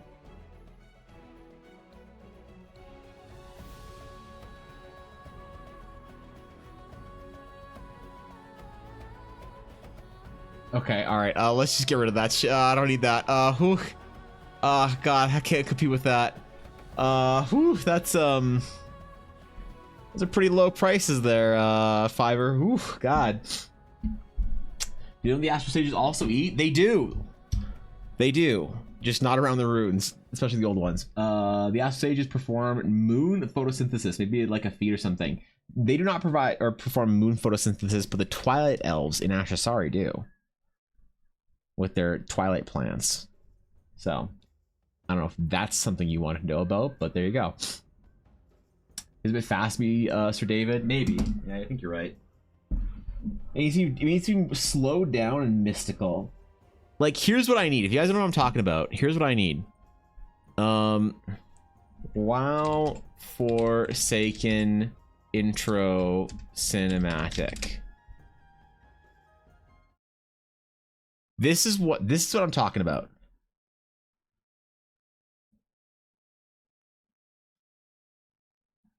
Bound to the iron will of the tyrant Lich King, the vast undead armies of the Scourge seek to eradicate all life on Azeroth. Oh yeah. Led by the Banshee Sylvanas Windrunner, a group of renegades broke away from the Scourge. That's what I need. And freed themselves of the Lich King's domination. Look at that. Known by some as the Forsaken, this group fights a constant Just battle, imagine. not only to retain its freedom from the Scourge, but also to slaughter those who would hunt them as monsters. With Sylvanas as their Banshee Wow, you see queen, metal, what the fuck? The Forsaken have built a dark stronghold beneath the ruins of Lordaeron's former capital city. This hidden Undercity forms a sprawling labyrinth that stretches beneath the Wait, I want to play Undead now. Tirisfal Glades. Though the very land is cursed, the That's right, more curses. The Scarlet Crusade still cling to their scattered holdings. Holy fuck, why are we playing World of Warcraft right now? Eradicating the undead and retaking their homeland. Convinced that the primitive races of the Horde can help them achieve victory over their enemies, the Forsaken have entered an alliance of convenience. Harboring no true loyalty for their new allies, they will go to any lengths to ensure their dark plans come to fruition. See? As one of the Forsaken, you must massacre any who pose a threat to the new order. Oh shit. Human, undead, or otherwise. Ooh, that's what I need in my fucking D&D games. I need some old guy that sounds mystical to say the word curse in it or something, you know? Voice fake without cassette is going to be illegal sooner or later. It is very illegal now, I believe, Malphite. So, search VTuber on Fiverr? No, I don't. Okay, fine. Fine. I'll search VTuber. Just hold on. What am I searching for? Design and bring a high quality live 2D model for VTuber for only $400 Canadian? Why the fuck don't I have a VTuber? Oh, wait, never mind. Express custom high quality VTuber models? Damn, this is cheap as fuck, dude. Why do VTubers always cry about how expensive their VTuber is? It's like, bitch, were you even on Fiverr? No? Shut the fuck up then. Holy shit. What do you mean you spent $5,000 on a VTuber rig? You could have gotten one on Fiverr for $400. 391 Canadian. It went down. As you scroll down, it goes down. Jesus, man. Look, you can be Iron Mouse. All right. All right. Okay. No, stop. Stop the Evangeline shoutout. Stop it. Stop it. She hasn't streamed in so long.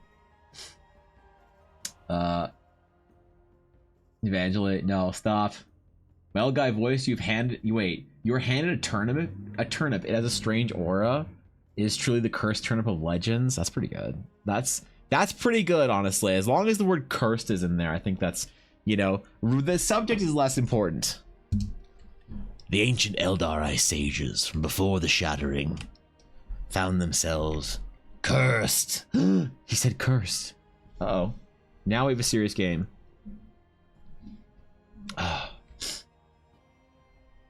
Dude, I keep feeling like I'm gonna sneeze today.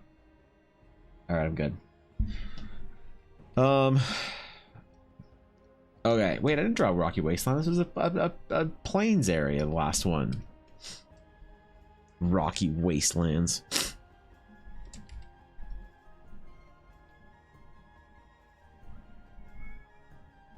Maybe I'll just find maybe I'll find a voice actor to read the voiceover for the dialogue for my next game. When I do the voiceovers, you could do the voice. No, I can't be old. I can't be mystical enough. I can't be mystical enough. I can try. Like, here, let's try. I need some mystical music. What's some like mystical sounding music? I just YouTube like dark fantasy music. Am I just gonna get Kanye West?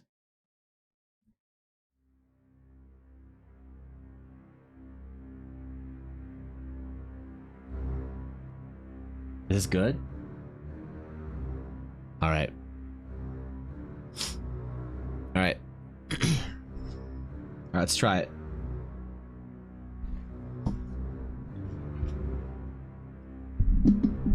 In the time after the Sundering, many people were cautious of the old Aldarian lands. Some believed the region was cursed. I literally didn't know it said that. I didn't know it said that.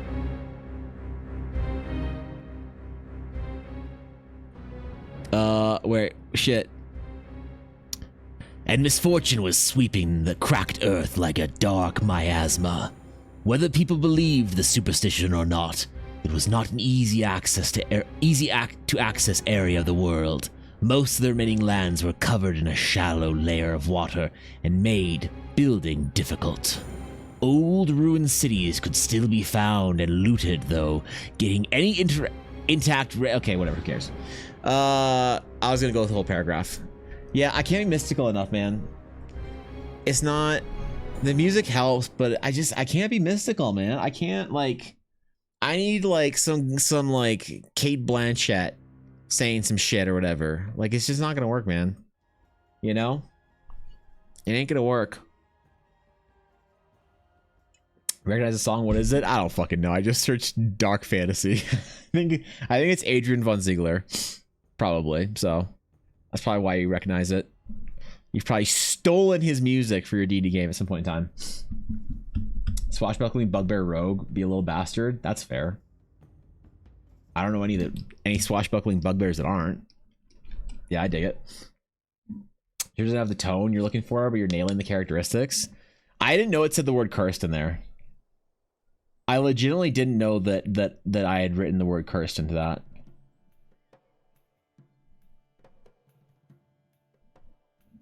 Well, that's why we got hire voice actors, man.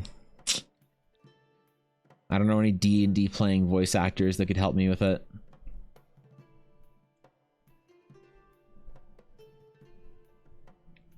Maybe we'll actually go on Fiverr. Yeah, I'll get my VTuber friends to do the voice acting for me. We'll see how mystical fishy can sound or some shit. Sentinel ability feats with 2 levels in Paladin. That's not swashbuckling. That's a regular buckling. What are you talking about? Swashbuckling with levels in Paladin. Look, I'll support it, but I'll do it begrudgingly.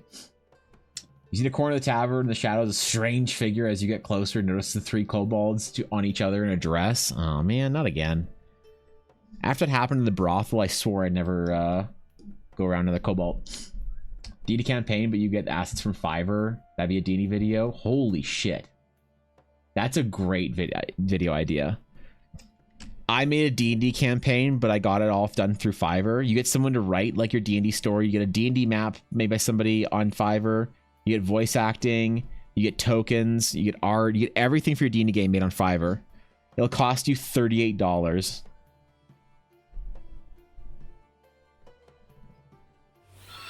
Now that I think about it, I don't know why anyone would ever actually get me to do an entire campaign for them again. It would be way too expensive, like, actually. Thank you, you say that right? Masticina? I hope I said that right. For the follow, I appreciate it. Thank you, dude. I hadn't run like a bitch. That's fine. I guess that's pretty swashbuckling. Hey, DD one shot, but everything was ordered from Fire for $100 budget. Uh-oh. That's like a Sea-Dog VA video.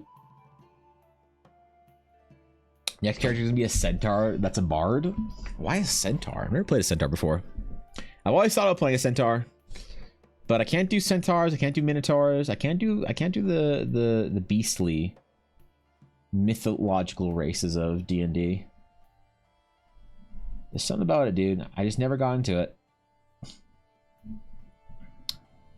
Maybe I was never cool enough. That's a definite possibility. Don't go to Fiverr for art. I got a friend that does art. Yeah, I've never gone to Fiverr either. I should offer my commissions only on Fiverr when I open my commissions up later in October, and I should only allow for Fiverr commissions, but be obscenely expensive and be like, I'm gonna raise the bar in Fiverr here, raise the prices, so you bastards all start charging more for your commissions. That's what I'll do. Time before time on the mysterious island of Mata Nui, 6 canisters wash ashore on a golden beach, and a new powerful legends were born? The fuck? It's like some Monster Ranchers shit or whatever. I like it. We'll make the worst bard. The worst bard is made by a player that thinks they're way more clever and charming than they actually are. So that makes for the worst bards, but people don't like to hear it. That's a hot take, so yeah.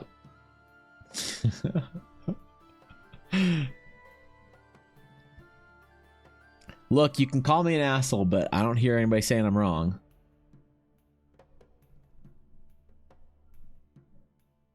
I don't hear anyone saying I'm wrong.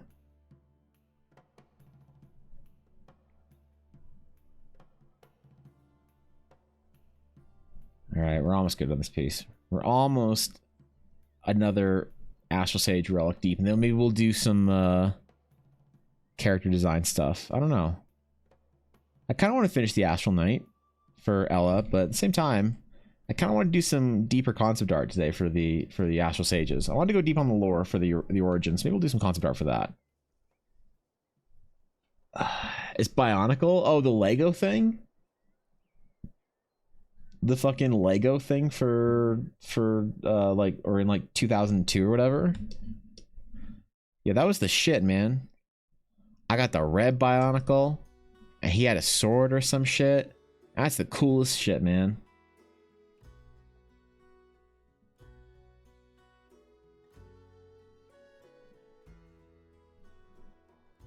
Isn't there like a big fandom for Bionicle, like the Sonic fandom or whatever? Isn't there like a weirdly large portion of like the internet or like 4chan devoted to like Lego lore or something?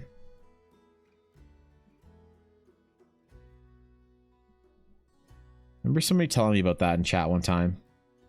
I was asking about all the weird like fandoms that exist and like they're in their true niches. Remember somebody brought up Bionicle or Lego in general. I don't remember what it was. My Harpy Bard would be the worst and the best at the same time. Why would it be the best? A Harpy?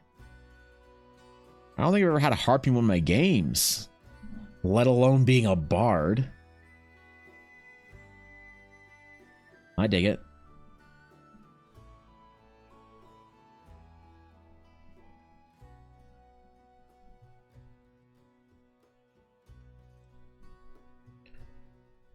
Okay.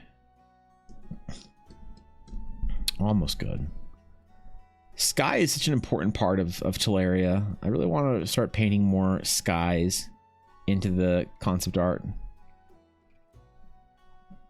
Not just because of the Shattered Sea either. Who's the best? The best what?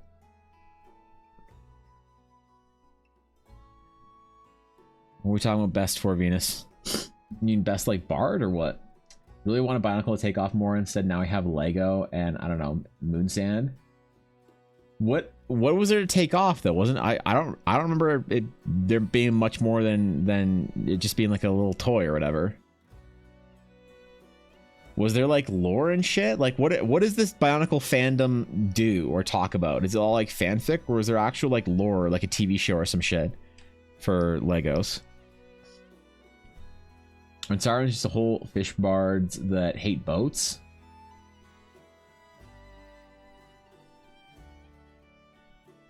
Maybe. I don't know, bro. Never thought about it like that.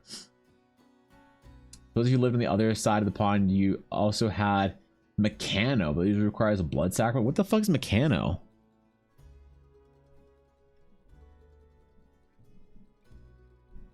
You mean like in Europe? That's what their Lego is? Or is that like American Lego?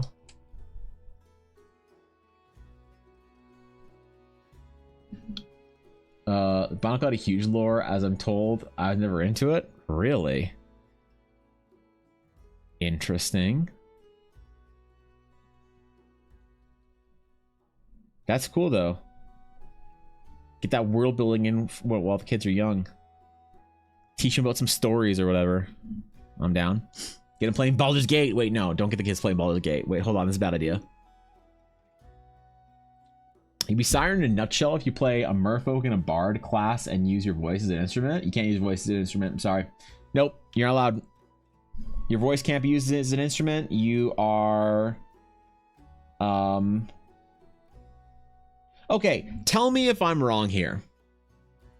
Am I wrong to ban limericks and puns from bards in my D&D games? If I'm like, if you tell a limerick or a pun as a bard in my game, rocks fall and you die, right? Like, or they have to be good, because if they're not good, your character dies. I'm tired of sitting at the table hearing a player try and awkwardly stumble through a limerick. You know, I'm like, oh god, okay.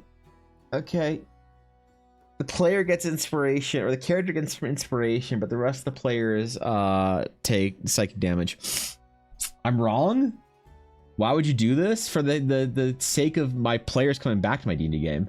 Is your worst take to date, please? No, my worst take to date was that Shy Lily doesn't need cat ears. That being an Orcat is ridiculous.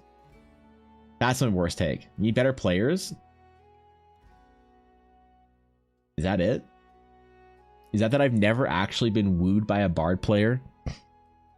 I've never had a bard player that I was legitimately charmed by and thought that they were charismatic and interesting and clever. Shall I take Pales in comparison? Okay, what's a more unpopular take?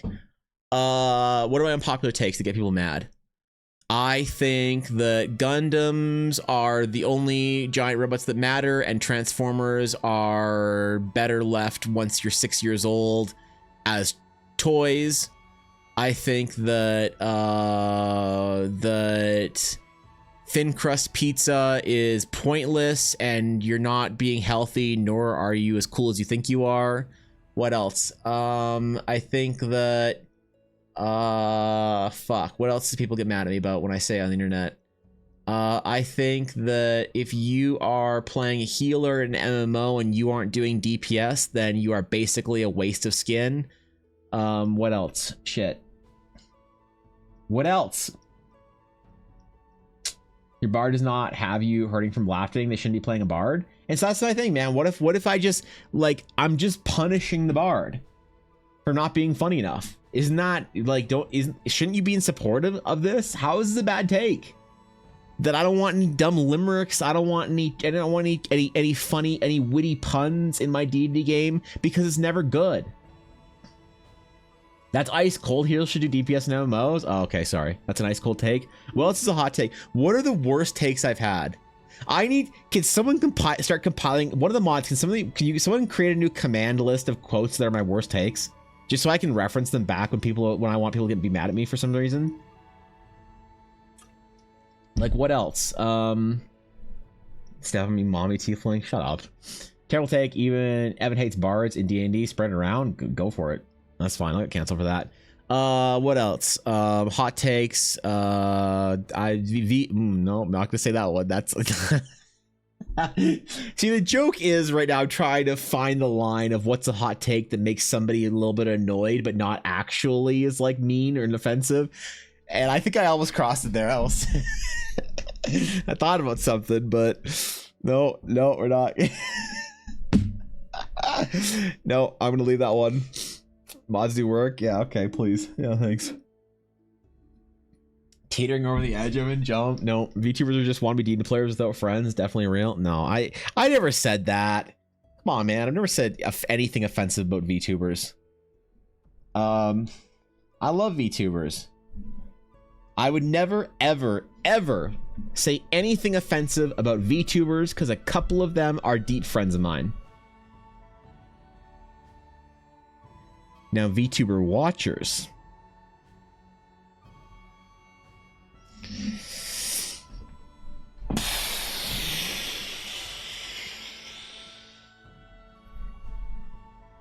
We're gonna move on before I get outed. But what about V-tweeters? What is a V-tweeter? What are VTuber mods? Oh no. a VTuber mod. A VTuber once asked me to be a mod for her. I said yes. Thank you, Sept, for the follow. I appreciate it. Come on, man. Some of my best friends are VTubers. I'm just kidding. Relax. They all know how degenerate their chats are as well. I don't have to. It's not like I'm sitting here saying anything that's not getting trued. All right. It's not like when I tell my VTuber friends that the second a hotter VTuber is more engaged with their chat, they'll go over to that VTuber. They know this shit. All right. It's like a VTuber, but they never create content. Just post on Twitter about being a VTuber. Oh yeah, that's ridiculous. That's absurd. That's the worst thing ever.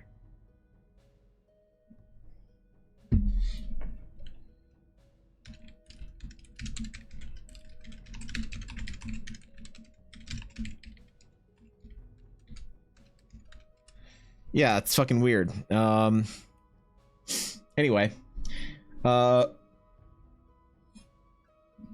VTubers are people who have never streamed but claim to be VTubers on Twitter? Really? That actually exists? Wait.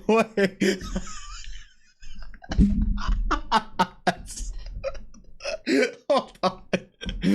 Actually? Really? Huh? That's fucking crazy. That is actually hilarious. That's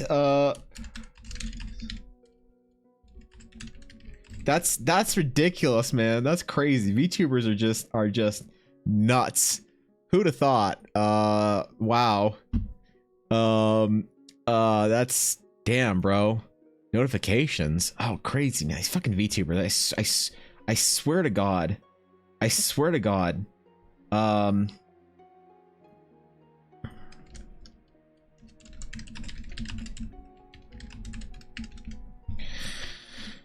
Anyway, cool. You could be Ali, I imagine it. Wait, I missed a bunch of chat. Okay, let me scroll up here.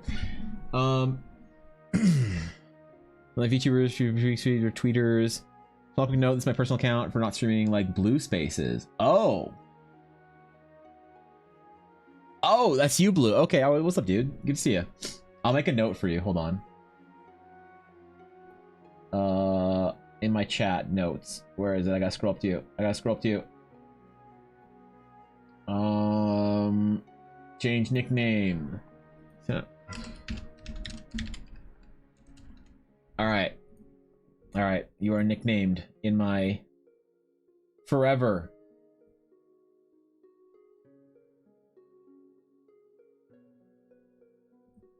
Okay. Boom. Boom. I have more streams as a PNG tuber and on camera than them. Damn. Is that true? Like, anonymity makes sense. By VTuber tech, like DJs that cover their faces, Daft Punk, Marshmallow, Deadmau5, etc. Absolutely. I think VTubing is great. VTubing is such a hack for so many streamers, like especially girls who get so much shit on the platform. You know, I think VTubing is a great idea. It's a long watch later, but I sent you a video. Is this about VTweeters? VTweeters need to okay. I will 100% watch this, Ashley. I'm gonna watch this right after stream today. Fuck it. Your Asmongold, what I sent you, we'd be here for 4 hours. That's true. I aspire one day, Ashley. Make clay sculpture. Shall we get a wire as well? You don't need it, but you know, you can. Thorkin timed out Project Evangeline for 360 seconds. Thorkin's a beast. What's up, Sonya? Damn, bro. Beat Evangeline to death, Thorkin? No, let her free Evangeline, okay? She's trying her best. Wait. Okay. All right, I'm good. I had a notification. I just had to close that shit. I do accounts. One is for streaming, one is for chilling when I'm not streaming or even in my room for it. That's fair. I get it. I have a personal account that I watch most Twitch streams on. And then I have my actual streaming account. I understand. I dig it. You know, so I can then help farm subs for my main account by being subbed to myself. Because if my sub count ever drops below 400, I'm going to delete my stream. I'm kidding. Relax. Thank you, TV, for the follow. I appreciate it. I appreciate that. Thank you, dude. Asmongold is a verb. Apparently now it is. So it is, at least when Ashley uses it. Look at that thumbnail. I did. It's pretty good. I had to stare at it for a second there. We'll use wires as sketch almost as guidelines for inner support. For larger pieces, but if you're just doing small little sculpture, like a couple of pounds of clay, you don't need to use it, anything like that, Venus. No, you're good.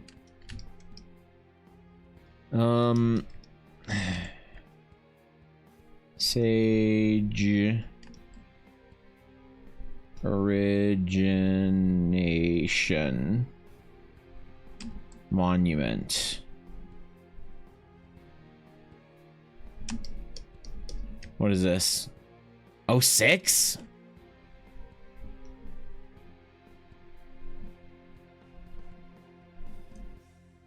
There we go. Another card done. Finished. Completed. All right. This whole time I've been trying to think about what other hot takes I have that will get me canceled, but I can't think of any, honestly. I feel like, have I fallen off? Do I not have hot takes anymore? When was the last time I said something that offended somebody? I feel like it's been a while. I need to stream with Ashley sometime. We'll farm enough. Is this just streamer things having multiple Twitch accounts? For some streamers it is. Most streamers don't need multiple Twitch accounts. Depends on how recognizable you are in your community, right? So like if you're a nobody streamer on Twitch like I am, but you're pretty big for the D&D category, and sometimes it can get kind of annoying to be in like D&D streams, and then people like ask me for free art. Like I have gone into a stream, been watching a D&D stream for a while, said something in chat, been like, okay, that was pretty funny, or like, hey, I really like that was great RP or something, and then somebody is just like, oh shit, Evan, do you want to do art for our game?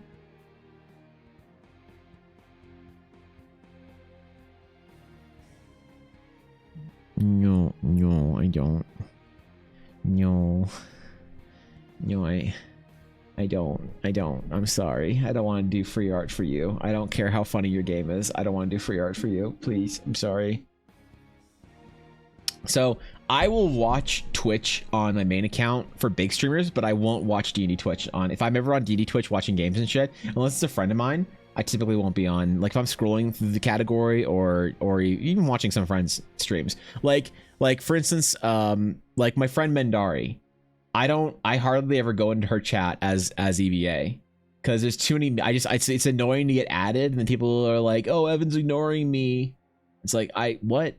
I'll be like, yo, what's up, Faye? And she'll be like, oh, hi, Evan. Then I'll go back to working, and I'll glance up like a couple minutes later, and I'll see an at of just like, why are you ignoring me, bro? And I'm like, what? And I'll scroll up in her chat, and someone said something to me 3 times, and I'm like,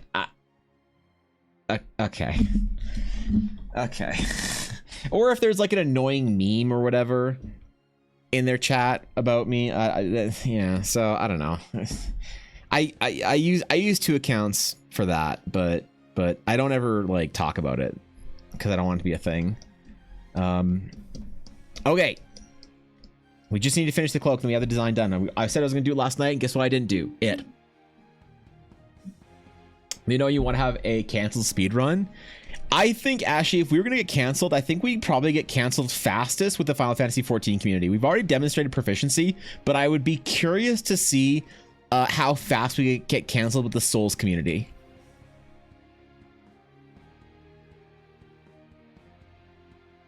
Like, okay, let me do a trial run here, Ashley. I'm going to say something, and you tell me the likelihood of it getting me canceled by the Souls community. If you've beaten a Souls game, it doesn't imply that you're good at video games. It implies that you have nothing better to do with your time. Show me a Souls player, and I will show you somebody that makes less than 40K a year. Okay, how is that? Would that get me canceled, the Souls community? Like, what? Is that good? Is that good enough? Is that going to get us? All right, maybe it's good enough. I don't know. We'll try. We'll see. Fire one seemed pretty hot. That's because it was true. Yeah, it hurts because it's true. Oh shit! Actually, all right. That's awesome. Pog entities. Best is you telling stories like this, and people will be actively asking for your art for their game when it happens.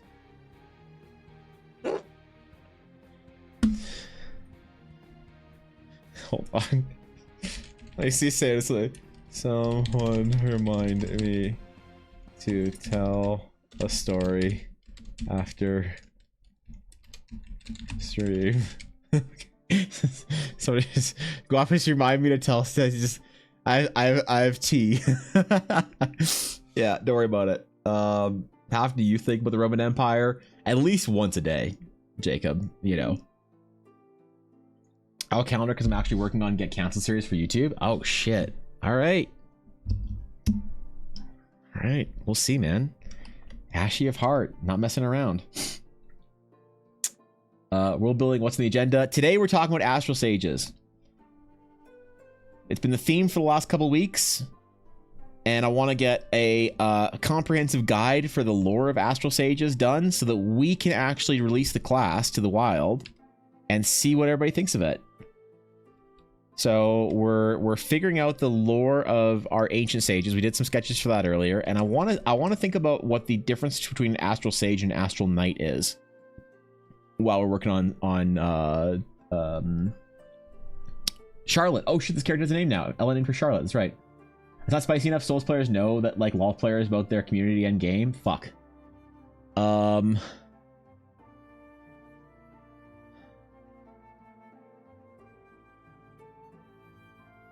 You're right. How do we actually get canceled by Souls players?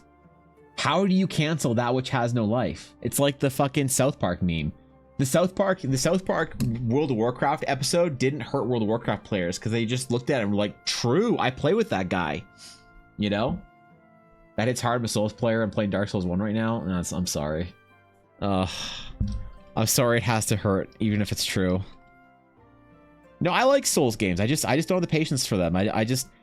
What I always say about Dark Souls games is that I'm fine learning games and learning fights and stuff and mechanics, but I played World of Warcraft too much and I did too much mythic raiding that I just don't have the patience and tolerance to spend to wipe on a single player game over and over again. Like, I'm fine doing it a couple times while you learn and overcome a challenge, but if I have to do like 50 wipes on a single boss to learn and overcome the challenge in a single player game, it's just nowhere near as fun as when you're doing it with a group of friends and you're talking shit the entire time. So getting good is actually a literal lie. 9% of the skill issue is actually a knowledge issue, but saying skill makes you feel like you're better. That's an awesome take. Somebody would get butt detonated, like butt Morgul blade over that.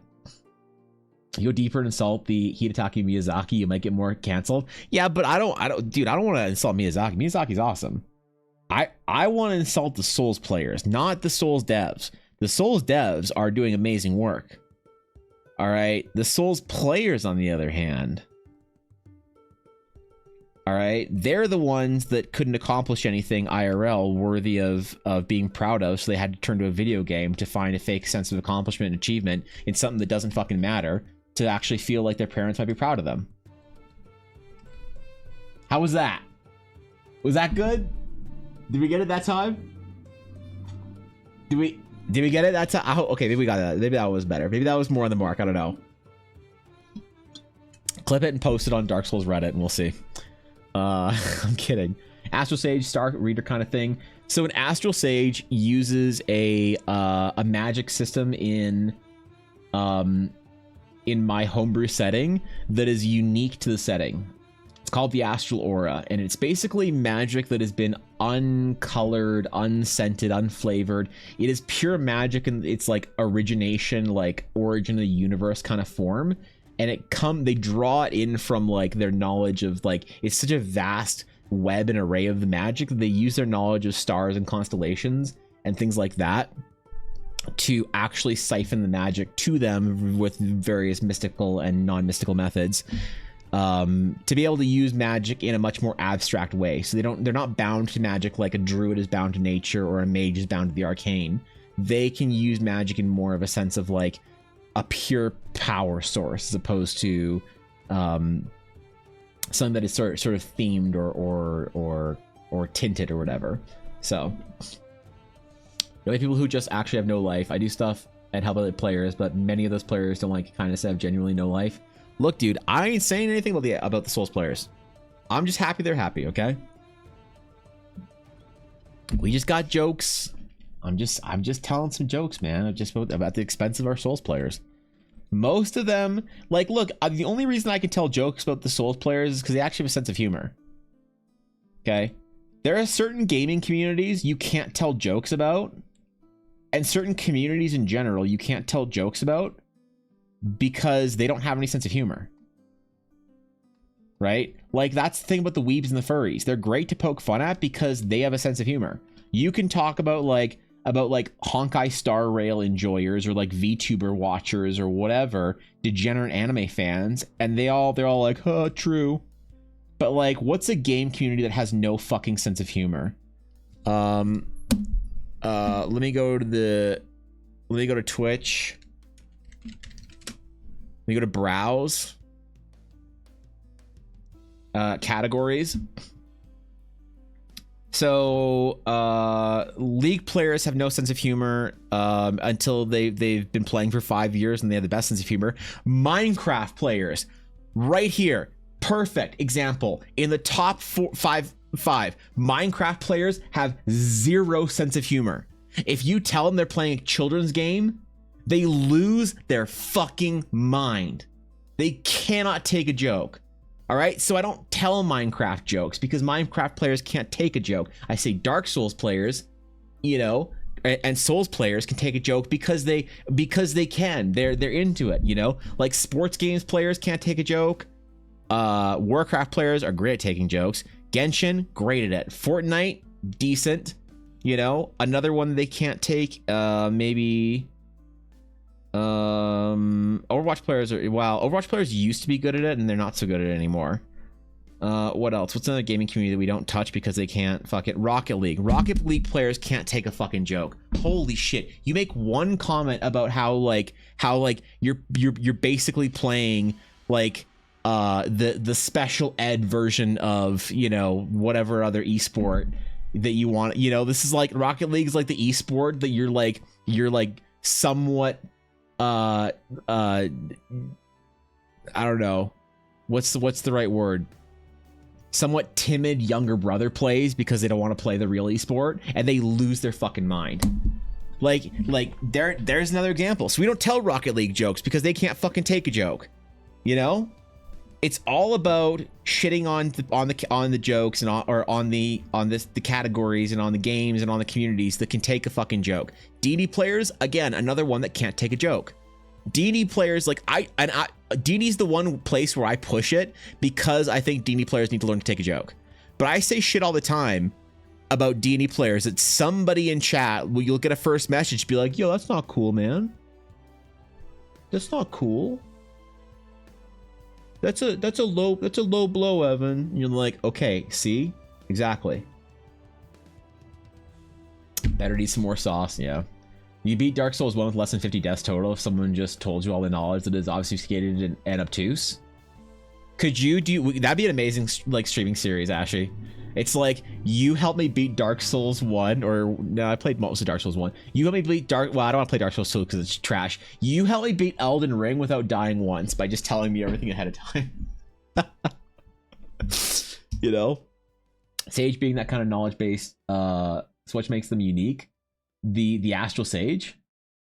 The Astral Sage, the uniqueness from the Astral Sage is the way they utilize magic, for the most part, and sort of the organization of their order and their tradition.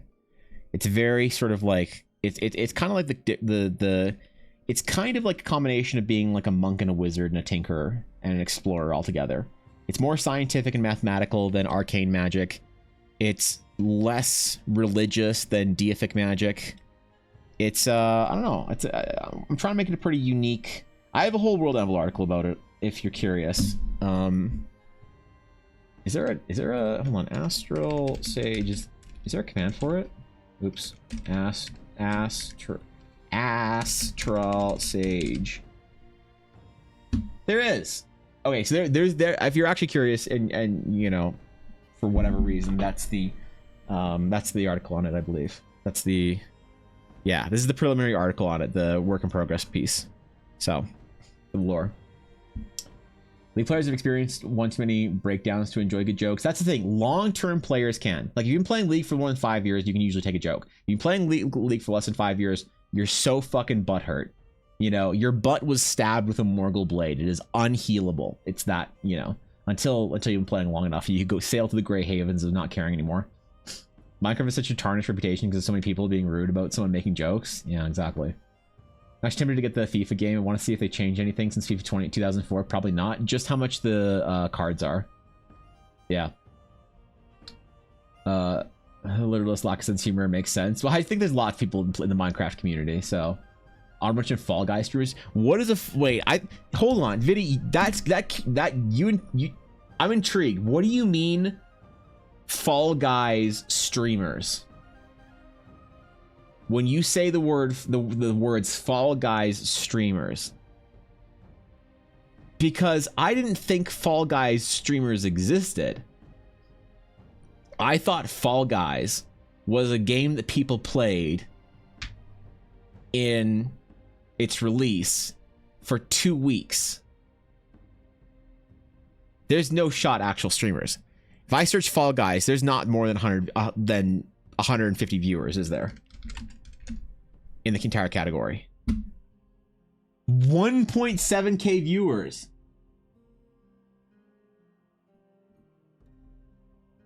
There's over 1,000 people watching Fall Guys. There are streamers who exclusively play Fall Guys, and the amount of salt in those streams would make an Egyptian pharaoh jealous. Holy shit! That's really, okay. Damn. There's is this your POV, your average Fall Guys streamer? Is this what we're talking about? This is your average Fall Guys streamer? All right, good night. The question is, Fall Guys, more or less viewers than Diablo 4? More or less viewers than Diablo 4? Let's think about this for a second here. What is the likelihood that fucking Fall Guys, less viewers than Diablo 4? All right, more? Let's try Diablo 2 first. Diablo 2 has 1.4k. Diablo 2 Resurrected, which they're the same category, has 2,000. So there are less people watching Fall Guys than there are watching Diablo 2. Diablo 3, which just had a new season, more or less has 1.3k people watching it. So Diablo 4, so Diablo 2, more people watching Diablo 2 than Fall Guys, less people are watching Diablo 3 than Fall Guys. Diablo 4, are more people or less people watching Diablo 4 than they're watching Fall Guys?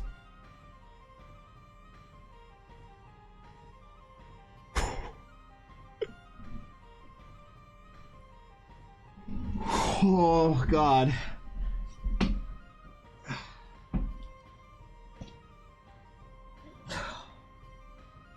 Holy shit. Oh boy. Guys, this isn't good. This ain't good, man. This ain't good. 4 times as many people are watching Diablo 2 than they are watching Diablo 4. The biggest Diablo 4 stream at 78 viewers. The biggest Diablo 2 stream at 500. There's more people watching this guy play Diablo 2 than there are everyone on Twitch watching anyone play Diablo 4.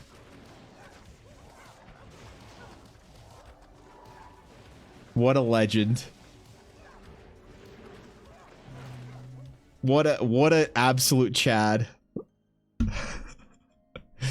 Oh, that's oof. All right. Okay. Well, I guess Fall Guys is on top right now. You can't compete with Fall Guys. You know, well, Diablo 2 can. A game from 20 something years ago can compete with Fall Guys, but Diablo 3 and 4 can't. All right, embroidery. We need embroidery on the cloak, don't we? Isn't that the next phase here? Do we just use the same embroidery that we used, or the pattern that we used for her? No, I want to use a different one. Let's try something slightly different here, okay?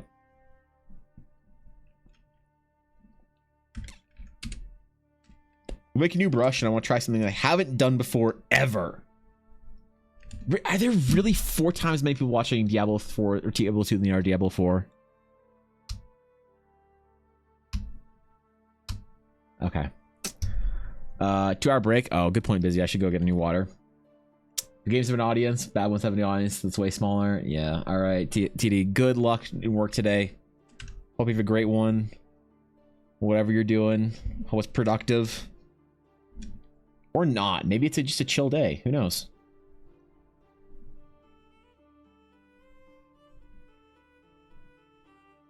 Let me finish this real quick, and then we'll go take a quick water break. Ooh, that's on the background. That's on the background layer. I fucked up.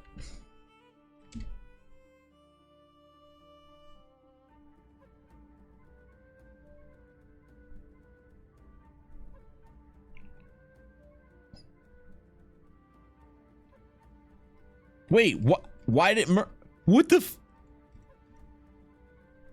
what? Okay. Am I stupid, or did that actually just not work? Am I on? Okay, I'm on another. Okay, I'm good now. Holy shit. Either something is like haunted, or I'm just that dumb. Which, look, could be either one at this point. Let's go on clock. Could be either one.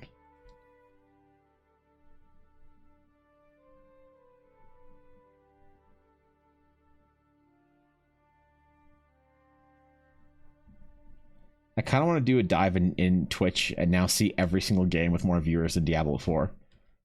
Not because I don't like Diablo 4. I mean, I don't really love Diablo 4, but I didn't hate it.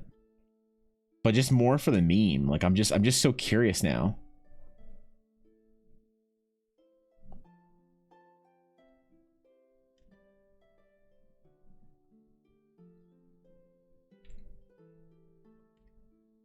I wonder if Diablo 4 will be saved, man. I wonder if a new season will save it. Because to be honest, I didn't play season 1. I played the preseason, obviously when the game first came out, and I leveled up, and I hit level cap. I looked around, and I figured out what they want me to do next, and I said, I'm good. I'm gonna go play another game. I'm good, thank you. That was fun. Thank you for the $70 experience. Or I guess $100 experience Canadian.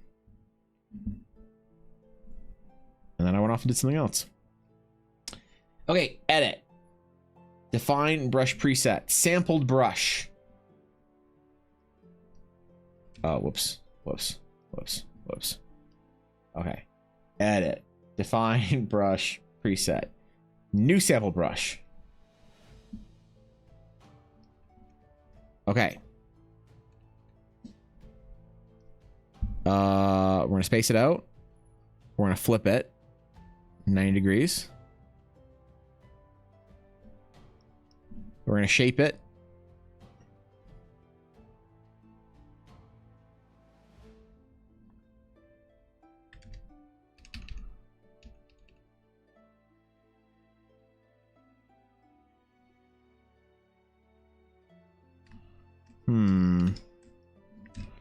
Space it out even more. See how that works.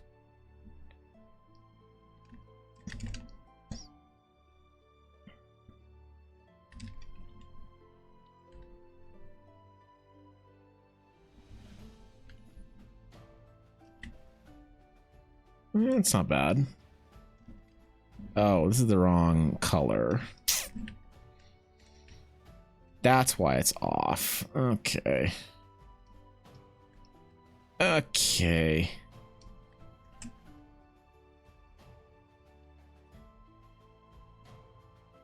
Focus.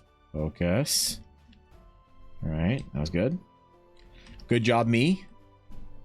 As always, excellent work. Except for all this garbage. Less excellent.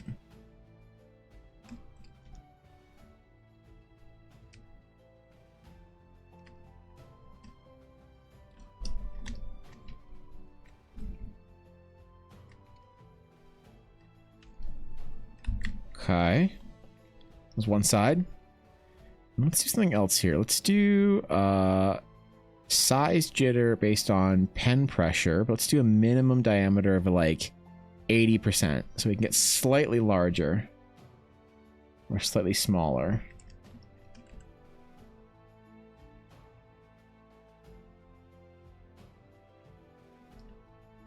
There we go. So we can kind of fit in a little bit better.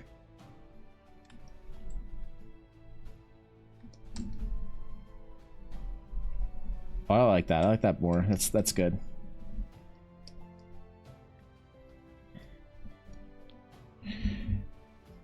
We'll combine those layers. Well, that kind of helps. Yeah, all right, I like that. That was a good idea. Oh, this brush. We need to actually save it now. So we're gonna define brush preset or new brush preset. We're gonna call it Charlotte pattern. Jesus. Pattern 02. Excellent. And now we can paint with only texture here. We'll just only paint with a texture brush and we'll call it stippling. But really, it's just lack of brush control. Like every other artist that says they do stippling. Oh, that was a hot take. Pog. Most Fall Guys streamers are playing Party Animals at the moment. What the fuck is Party Animals? What the fuck is that shit?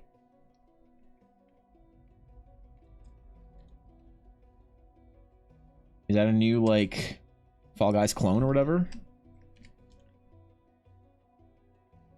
I never really got a chance to play Fall Guys or Among Us because I don't have any friends. So that... I got invited to Among Us games by one of my friend groups, but I never took them up on it, even though my friend paid for and bought me Among Us on Steam and was like, bro, come play. But I never played Among Us. Really? I've actually never played a game, to be honest.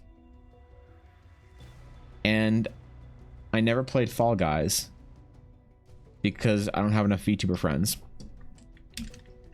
And none of my VTuber friends want to stream with me because they know that if they do, their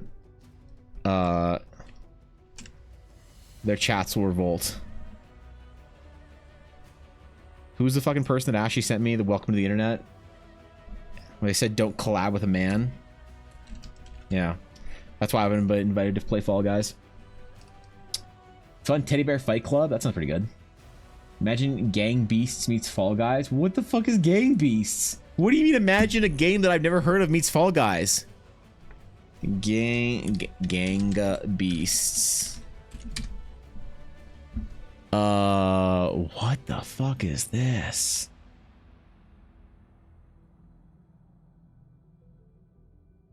Oh, I saw somebody play this. This is the thing that where you like punch your friends off of the edge or whatever, right? Or like throw them off the edge. Oh, this looks fun. Okay. All right. So Fall Guys, but you can be more of an asshole in it. Is that what Party Animals is? Like Fall Guys with more potential to be a dick? Cause if so, yes, all right. All I know about Party Animals is that a friend told me I became a furry. I bought Party Animals. Oh. Well, I guess I'll never buy it. I don't want to ever be possibly accused of being a furry. That I can't. No, that's too much, man. Oh, should knights have big dramatic sheaths for their astral blades? Or should they conjure them?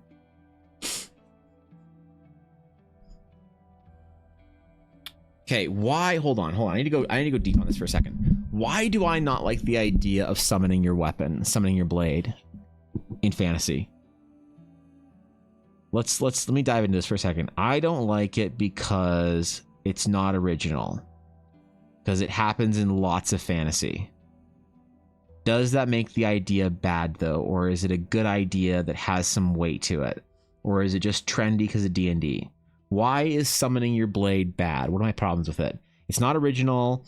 It removes some of the weight of the actual item, I think. But is that a valid complaint? That you don't like the idea of losing your sword, misplacing your lightsaber, losing your hex blade feels like there's more importance to it. If you can just summon it whenever, that feels like there's less importance to the actual weapon. Right? Is that why I don't like it? There's just a monster out there that can convert Evan? Nope. And I even watched interspecies reviewers, so I hope somebody got that. I shall play Volpera next. No, Thorkin. Oh man, Thorkin's gone. He's a Volpera Death's Knight now. All right, well, what a fall. There's a random stamp pattern brush at the right side of the canvas. Also break. What do you mean? This? Is it bothering you? It's out of place? Perhaps it's intentional. Perhaps it's I don't know, man. Minor species reviewers and not Monster Musume the second time already. Okay. Alright, hold on. I need to go get more water. Give me one quick second. Alright, while I'm gone, we all need to figure out why I don't like being able to summon your blade. Why I think it's unoriginal and lame. And I'll try and figure out as well, because we gotta figure out, this is a key component of the Astral Knight. We gotta figure out if it's a legitimate complaint or if I'm being dumb. Hear me?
I'm back.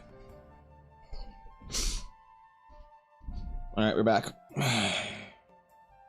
We back. Hold up. Okay, I'm good. All right. I gotta figure out how do I just lean back while I'm drawing? Is this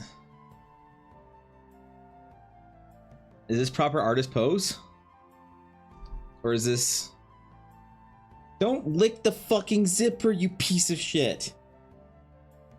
I need to touch that.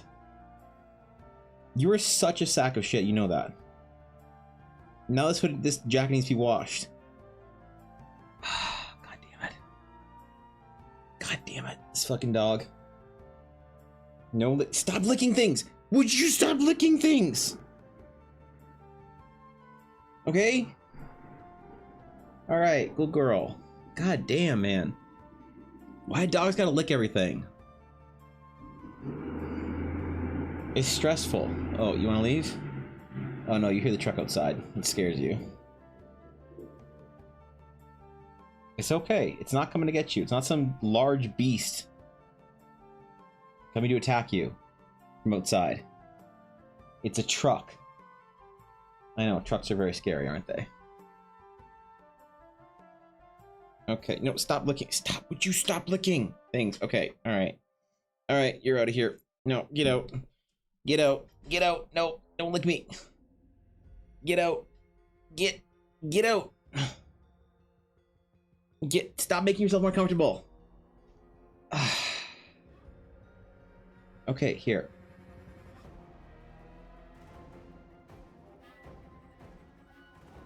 Okay. Apparently I'm not painting right now. The dog's basically explored by licking. Just like kids need to touch everything. Well, can she not? Can she figure it out without? That'd be great, dude.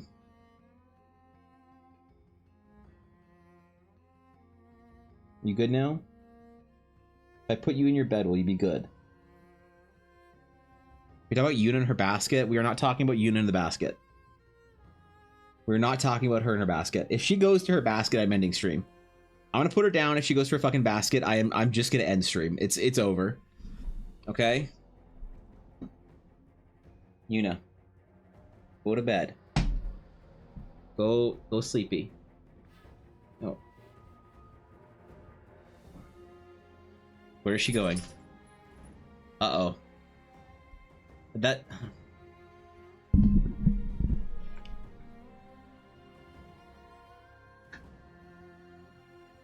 That's not... Is this normal?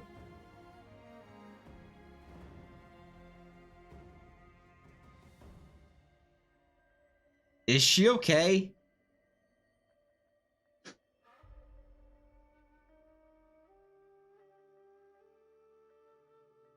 Okay. You good, Yuta? Got whatever snorkeling you need done? Alright, you going to bed? Okay, she's going to bed. Yep, that's it. She chose her bed over the basket. We've achieved victory to this day. Alright, anyway. Try to do the software update? No, I haven't. Shit. Do I take her back for that or whatever, or what? What basket? Her toy basket here. I think Ella said she posted a picture. Yuna decided that she wanted to start napping in her toy basket. I don't like... I'm worried that her wiring got switched up with a cat for a little portion of it. So, I don't know. I'm like concerned about it, but yeah, she has her basket bed as well.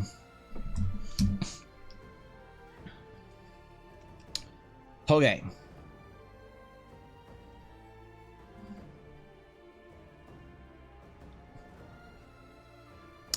So anyway, Astral Knights and summoning their weapons. Mechanically, I like the summoning your weapon. thematically, I don't like the summoning your weapon. I think being able to summon your weapon wherever you are, if it's like a spirit weapon, sure. But if your weapon is a physical forged item where somebody made it on an anvil with hammer and steel, I don't like the idea of you being able to summon it casually as a class, as a mechanic.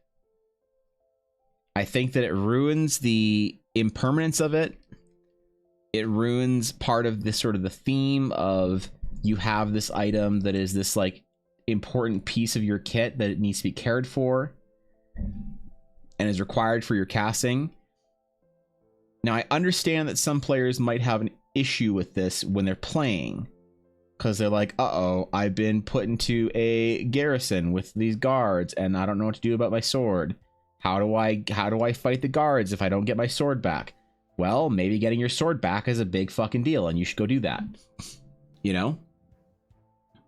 You should climb up into everything like a cat. Jake does that because he copies Gwyn, who hates him, but we have to take measures to prevent him from living his best cat life as a dog. Yes. Yeah, she has to, if she is in monkey mode, we have to watch her because she will climb on Ella's desk and eat things.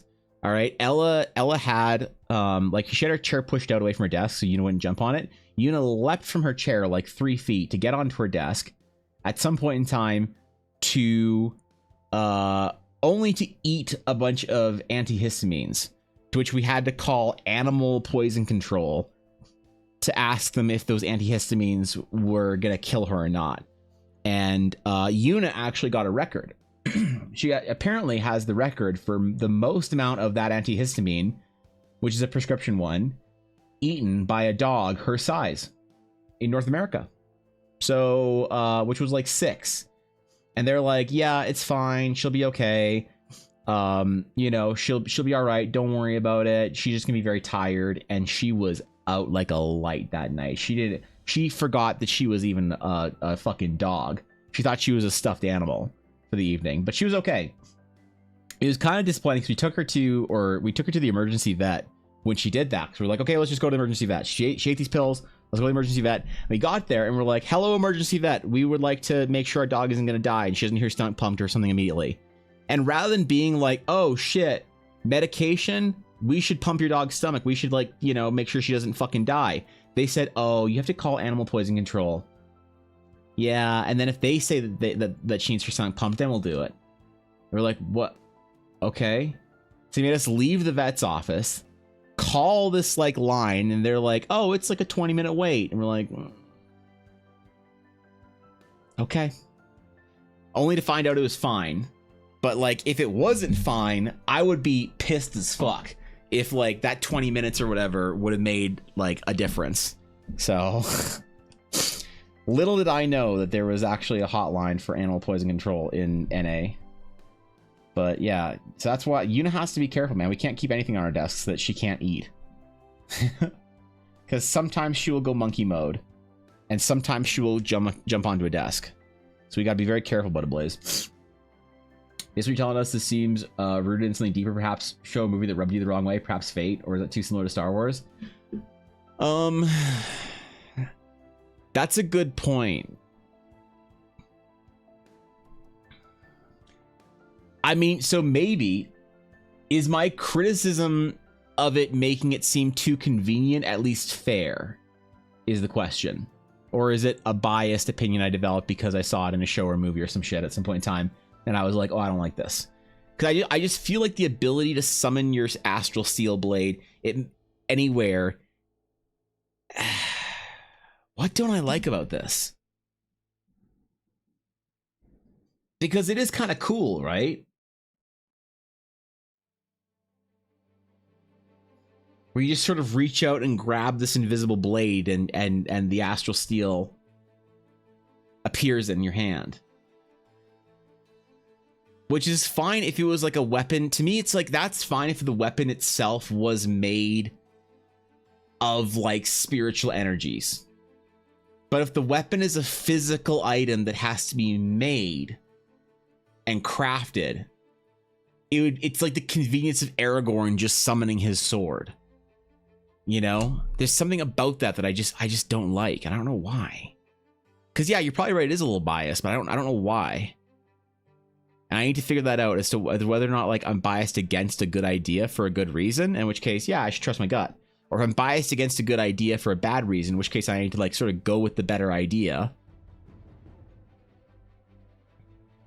But I haven't like been able to commit to this yet. I've been thinking about this all week. Ability special for a Hexblade or Eldritch Knight, but if you aren't either of those, I wouldn't allow it. You're designing a new class, yeah.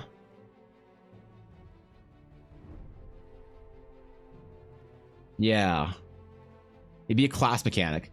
It's a cool concept, but a tad predictable at the same time. So that's exactly how I feel. Why is it predictable, Zibsy? Why do we feel that way?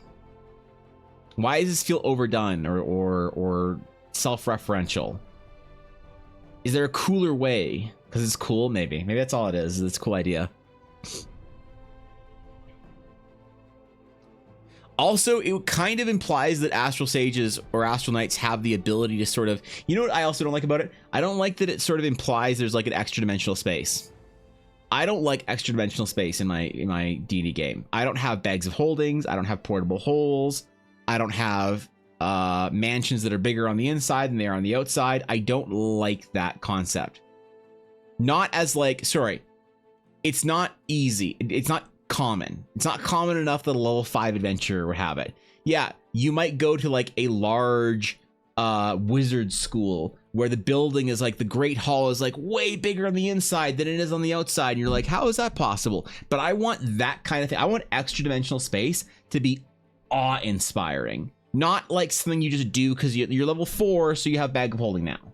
You know, I want that to be something that's very important and difficult to obtain. Not a convenience for players who don't want to have to deal with their inventory. Being able to summon swords lets them be more chaotic and possibly throw their sword. That's cool. That's true. So if you can summon your sword to your hand as a bonus action, then you couldn't whip your sword across a chasm, doink someone in the head, and then get back. That's kind of cool. If you instead you reach out into your thigh and use your sharp broken femur as an astral weapon, that'd be amazing. No. We're not having extra dimensional femur space, okay? Come on. There's no necessity for extra dimensional femur space. There's more. Please. I'm sick of this. I've seen too much anime recently, Viddy. That is pretty cool though. What if it's more like a magic tether rather than extra dimensional space? Right.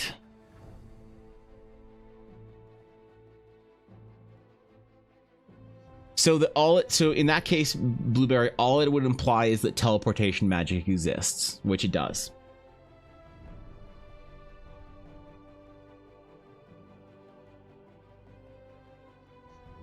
Because, like, mechanically, I would argue that you need to have the ability to summon your weapon. If you have to be holding your weapon to utilize your class mechanics, then 100% I support the idea of you needing to be able to summon your weapon. Or be able to imbue any weapon with the characteristics that allows you to use it as your weapon. And is that better? I don't think so, honestly. Hello all y'all, how is it going? Yo, what's up, Xander? Dude, what's going on, bro? Good to see you, my friend. 31 months.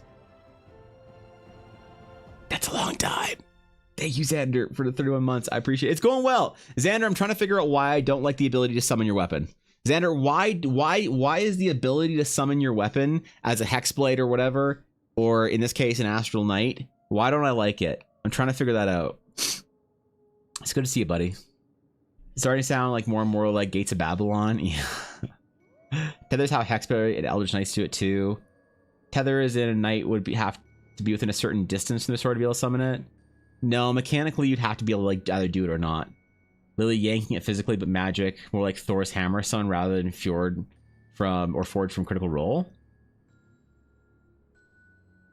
Now that's cool. The idea that you can just whip it to you through. Ooh, that's interesting. All right, good luck, Guapo. What if something like Transformers, like the Sword Hill? No, wait, that's a lightsaber? Yeah. It's not. Shit, it's a lightsaber. Damn it. It's either a lightsaber or Saber's weapon from Fate. It's because Link's blade comes back to him while after he breaks it. Because when you lose the weapon, you just hacks. Yeah.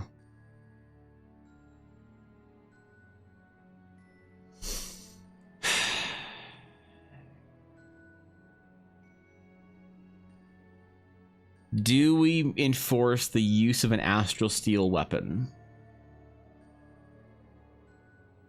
for astral knights? Yes. If we're enforcing the use of astral steel, then it is important to allow your players... Okay, fuck the mechanics for a second here. On a story standpoint, if you're watching a movie about the Astral Knights, is it more interesting if the Astral Knight needs their weapon? Like a Jedi needs their lightsaber?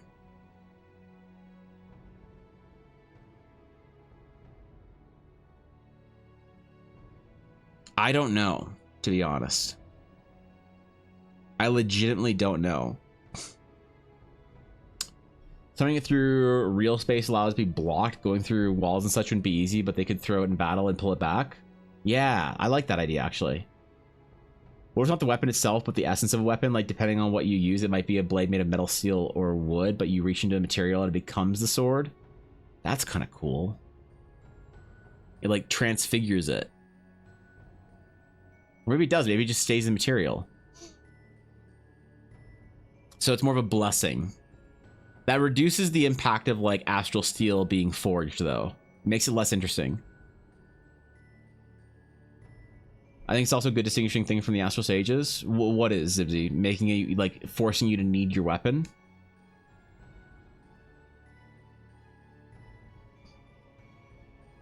Because really a knight is just needing the astral steel, yeah. Because really a knight is just they're a sage that uses their astral magics in different ways. They channel it into a weapon to hit things with. Weapon triggers opportunity attacks is kind of like Sentinel. The movement is stopped if hit. It triggers opportunity. Okay, that's kind of funny, actually. I like that. Your sword's just parrying shit as it's flying towards you.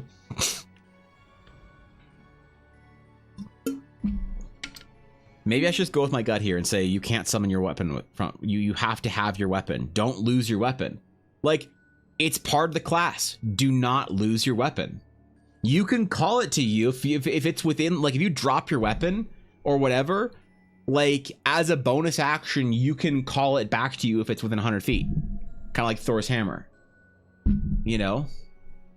Because, and that makes sense because astral sages, like knights, sages have their astral atlases that float around them.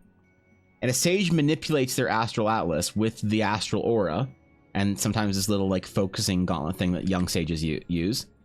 And so they have their atlas floating around them. The sword is kind of like a replacement for your astral atlas. So I like the idea of you being able to summon it to you within 100 feet, you know?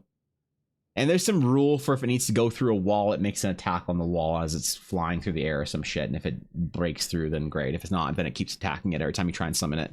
You try and, like, pull it through space like Thor's hammer.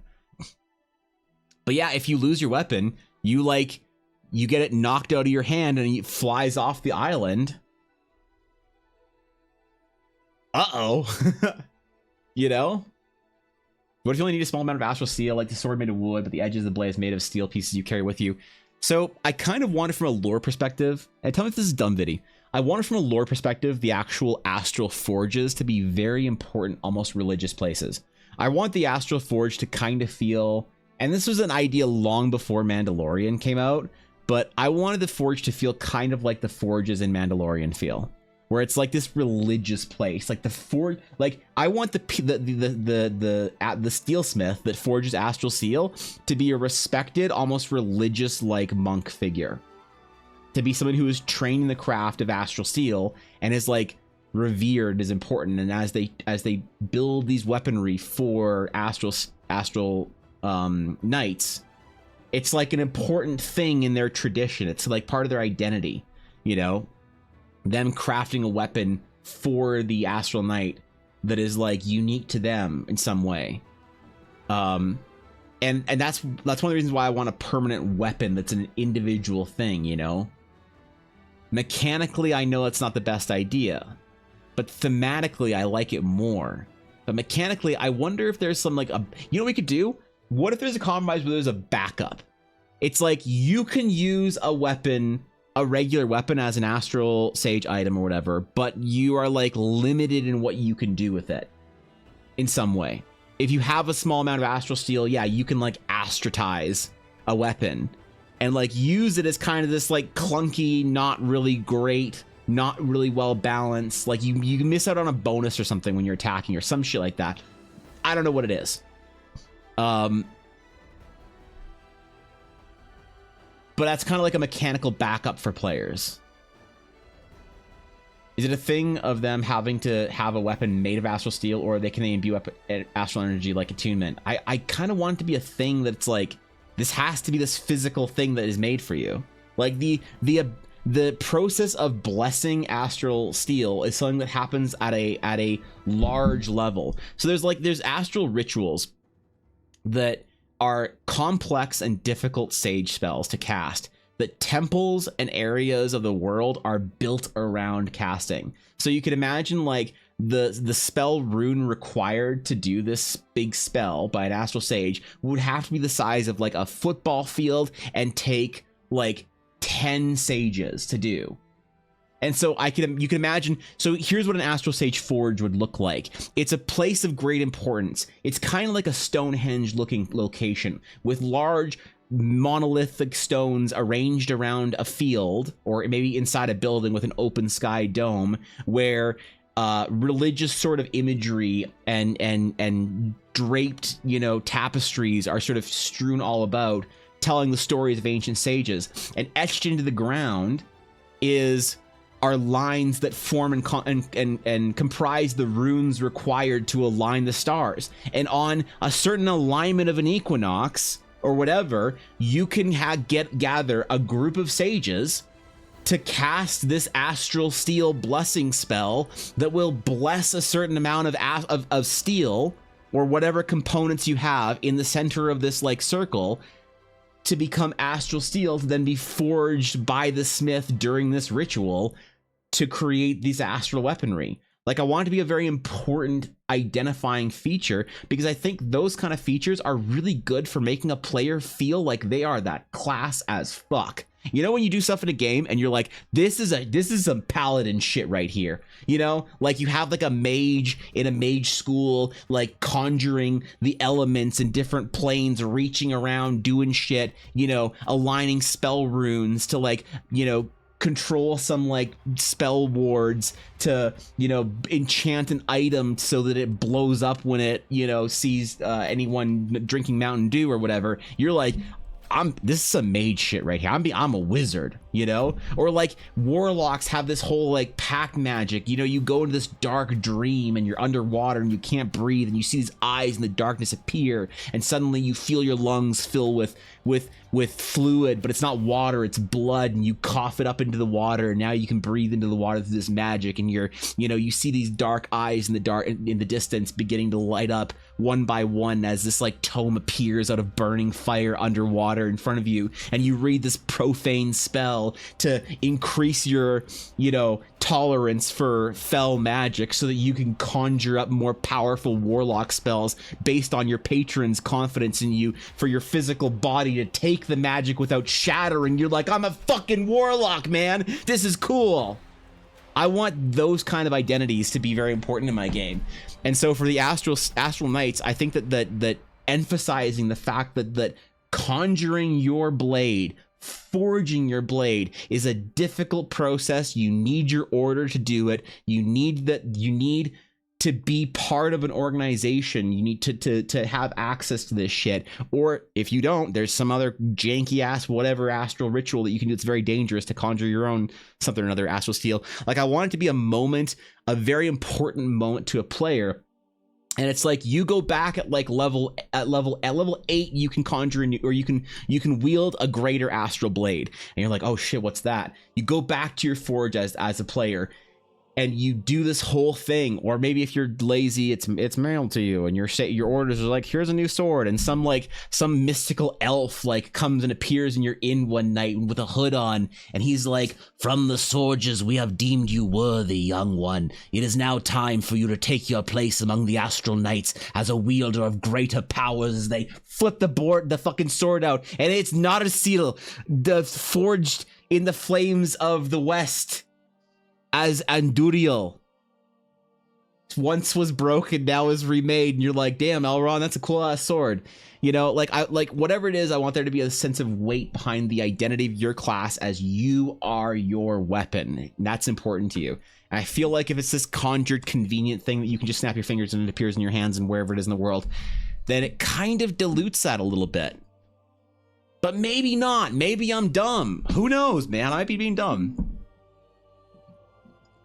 I don't know your knowledge of Warhammer 40k. It's not huge. Black Templars solve the issue by literally chaining their weapon to their wrists so it can't be disarmed. Could be an option here, something more literal. That's really cool, actually. Like some kind of like astral tether. Like when you're holding your weapon, there's like sort of this like blue glowing chain beneath it or whatever that's like wrapped to your arm. Ooh, that's kind of cool, actually. I like that. Like Thor's Hammer reference, if it's within reach, you can call it, but not magic it into existence. Yeah, that I think that's what I like. Tried doing that with the class I was as building. They could use a substitute that limits their abilities, and that everyone I talked to threw a tantrum about it. Oh, really? Maybe that's a bad idea then. What if it's a constellation? You can summon and dismiss your weapon, but only as long as you can see the constellation it's based on.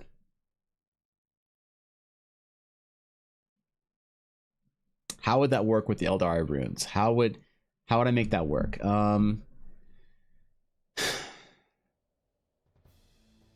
That would work if knights also had astral atlases, and their blade was simply a spell that their atlas cast, which could work. If you lose your weapon with a fight, it's gone, but you can resummon it if it's destroyed or lost. Interesting.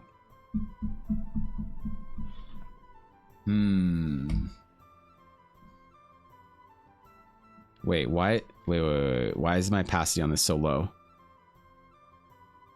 What the fuck? Oh, don't tell me I accidentally fucked it up. Oh, god damn it. Hold on.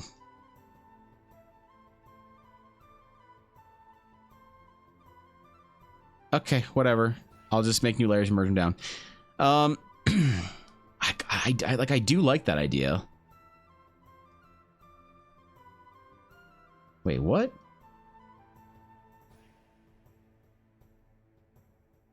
Oh, why? Oh, my fill. Okay, never mind.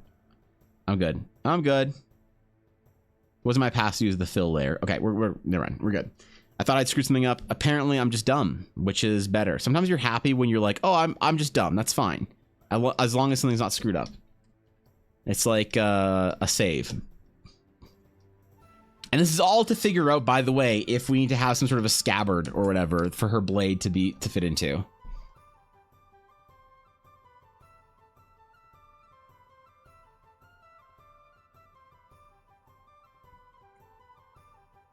Now, a compromise would be, what if that entire forging process still existed? It's just that blade is now bound to you and you can summon it from wherever. You write these ideas down because I think you talked about this last week too. Did I? Really? Shit. I need Zibsy at some point in time when I'm a big streamer with thousands of CCV and I can afford it. I am going to hire one of my mods. I'm going to hire somebody, probably one of my mods, to be a official note taker. I'm going to hire somebody to literally their entire job, and hopefully I can pay them a livable wage for this, or at least a decent part-time. Is their entire job will just be to take dumb shit that I say on stream and write it down into notes so that I can review it after stream and like figure out what needs to become a World Anvil article and get them to write it for me. Be like, all right, make this thing into a World Anvil article, do it. Or they can just like they'd be like, oh shit, he's talking about like this thing, and I can add it to the existing World Anvil article. I need a professional World Anviler, but that's a lot of work. I need to pay somebody. So if the blade needs to be carried around and can't be summoned, it needs a scabbard. Yes, be able to carry it around. Yeah, exactly. So the entire thing here, Jake, was me trying to figure out if I need to draw a scabbard for this character or not. Look, man, the art's important. Without the art, we can't figure this shit out. I can make it a prestige system, so if one Astral Knight takes another Knight's weapon, they get the rights to the constellation, like going from Little Dipper to one of the Zodiacs or even a North Star equivalent in your setting. So there's a uniqueness to it. The amount of Highlander references we would create. Holy shit. You have greater and lesser constellation. Oh, there's like the greatest like Astral Knight, the equivalent of the Star Speaker. Why can't I talk today? Why can't I speak clearly, Evan? The equivalent of the Star Speaker for the Knights would be somebody that has some sort of like powerful constellation. Using the magic chain idea, what if instead of the scabbard always floating at the ready so that it's never caught unarmed? So like a specific mage hand mechanically. Oh, that's cool. What if your weapon is always just like floating around you?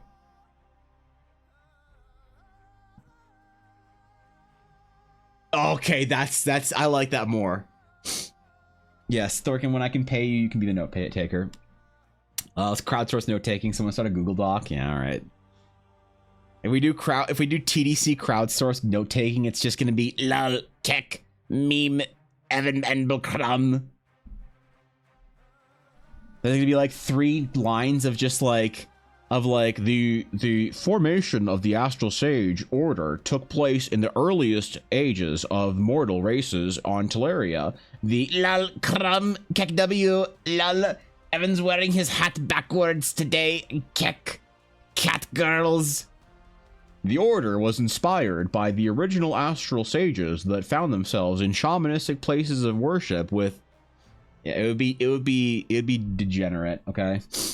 You only draw a scabbard, and this drawing might be laid aside before using the sword or before posing before the artist. That's fair. That's fair. We don't have... It's not like she has a hat... Like, she obviously has a backpack. We're not drawing. She every no be astral. They would too. It would too. It would just be like the Astral Sage dropped his astral steel weapon behind his ass down the crevasse. Keck. Might be a squire to hold the scabbard normally and carries it around for the night. That's fair. Astral Sag. That's the official name of it for the notes. The Astral Sag. They're trying, man. They're trying to be happy, but it's hard, dude. They got student debt. They got all sorts of things they got to worry about. They got lots of things they got to be sad about.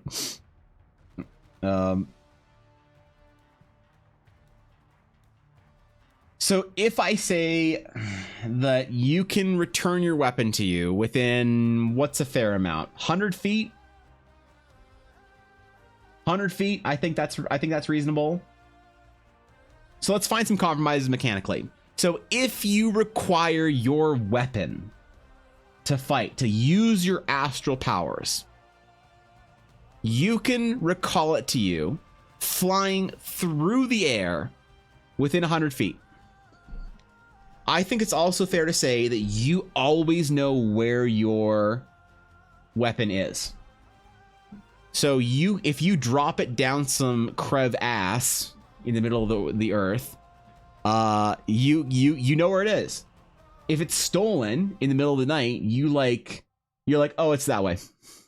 Yep, it's that way. It's like 2 kilometers that way. And you go into the house, you're like, it's in that house. You boot down the fucking door.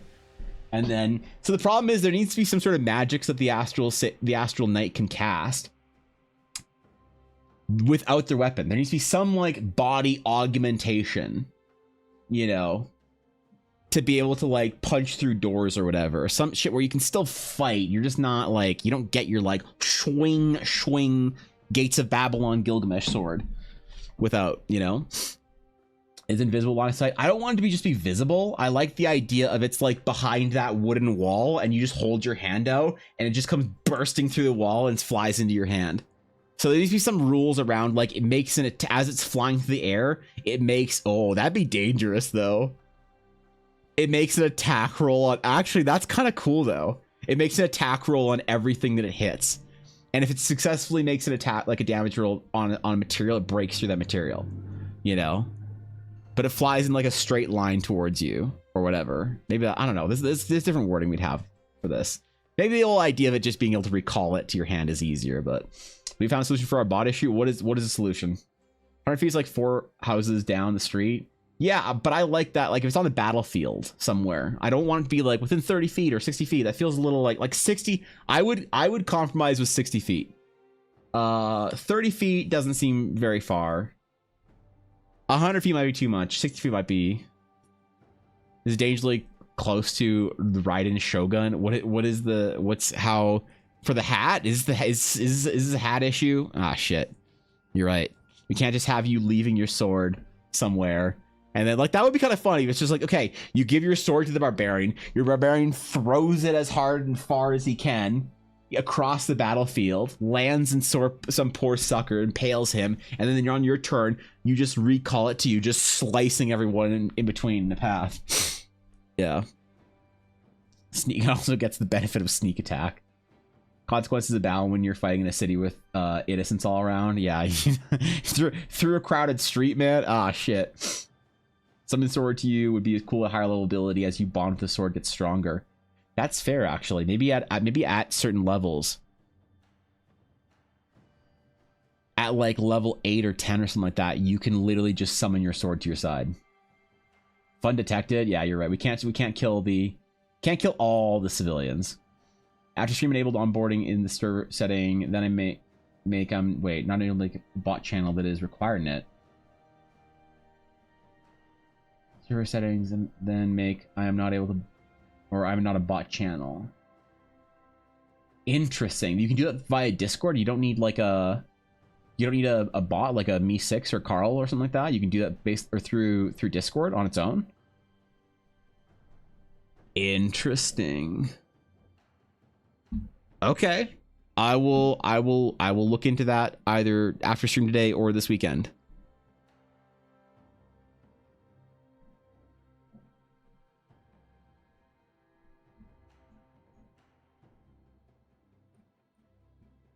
Okay, yeah. Can you post that in mod chat so that I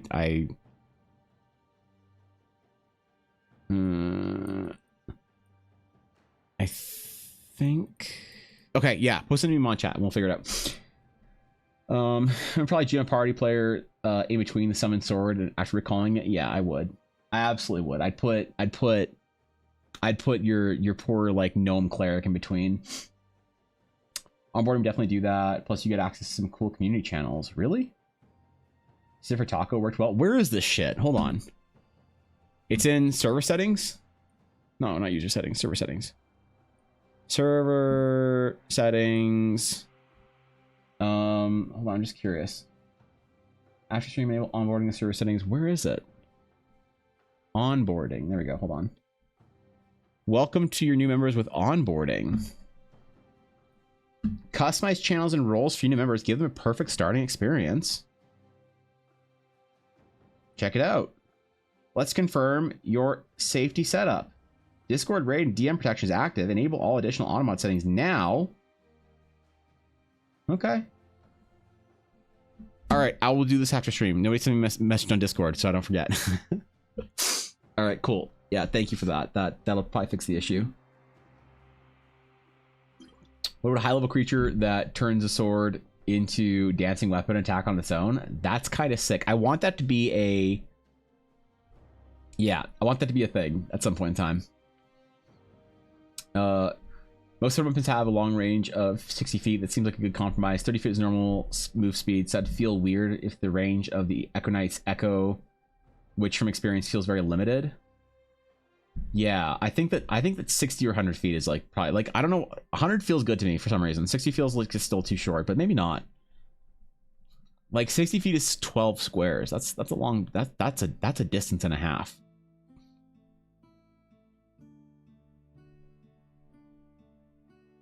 Yeah, you know what? 60 feet is probably okay. You want to change anything there? Does it? It takes a minute. It takes a whole ass minute or a little minute. What channels I remember should have? Wait, but these are what? Why wouldn't I? These are already all available though, right? Okay. All right, then I'll go through all this and figure out what the fuck I need to unlock. I'm not unlocking any of this shit. Art, popular, finished work and studies work and feedback are popular. PogChamp. Okay, I'll do this after stream. Thank you.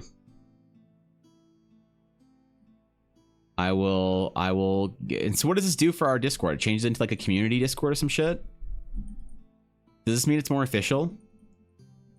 Does this mean oh wait, okay, yeah, I'll do it later. 100 for top tier astrals, maybe. Click welcome and it's fine. Oh, and then just hit next for welcome. Ask questions, help members pick additional channels. What do you want to do this community? Oh, come on, man. This sounds like a... You need the last onboarding bit to unlock some of the functions. Man, I want to ask them questions and shit. I don't want to ask anybody a question. No, come on. It's too small for that shit. Make it not a bot.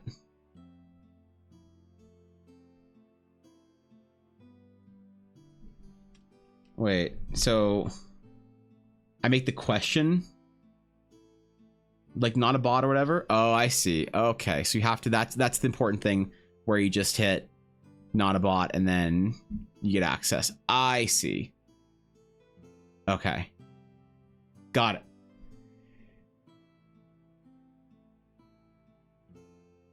All right, easy. And make it required. Oh, so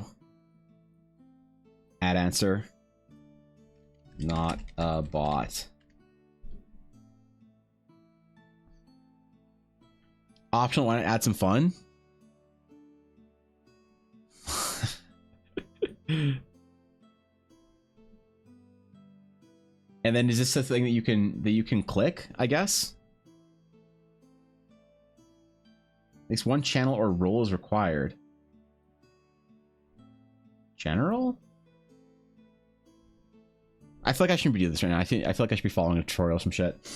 Channel works too. Yeah, I'll just put in general or whatever.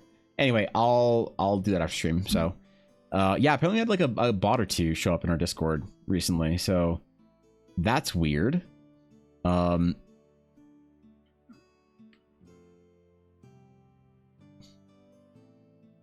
Wait.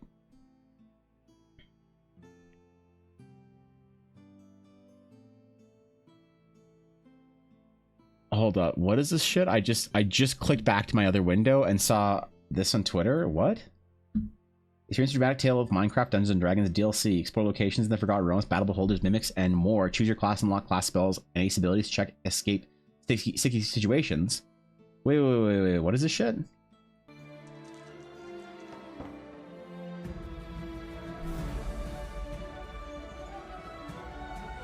Is this real? It's from Xbox.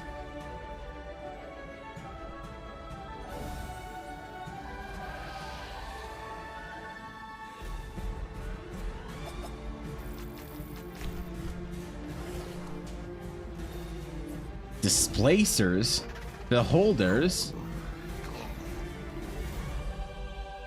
journey through the Forgotten Realms, a Sphinx,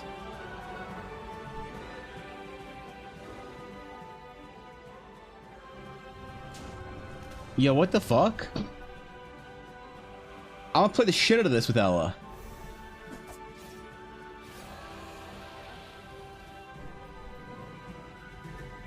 There are many dangers when you adventure. Oh shit. This is a thing?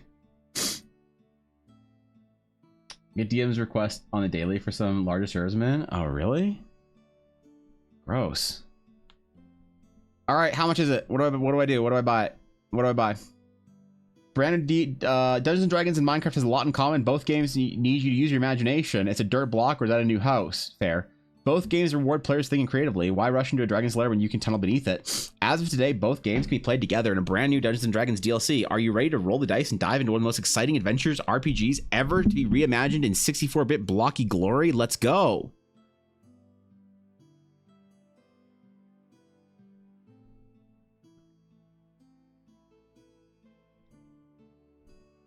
Dude, I'll try this. Ella and I every once in a while we play our Minecraft mod pack and we jump in it. How do I buy it? Where do I buy it? Where's the buy button? Is this it? Get this item. What? Damn it. What the fuck? For 1,500 Minecraft coins.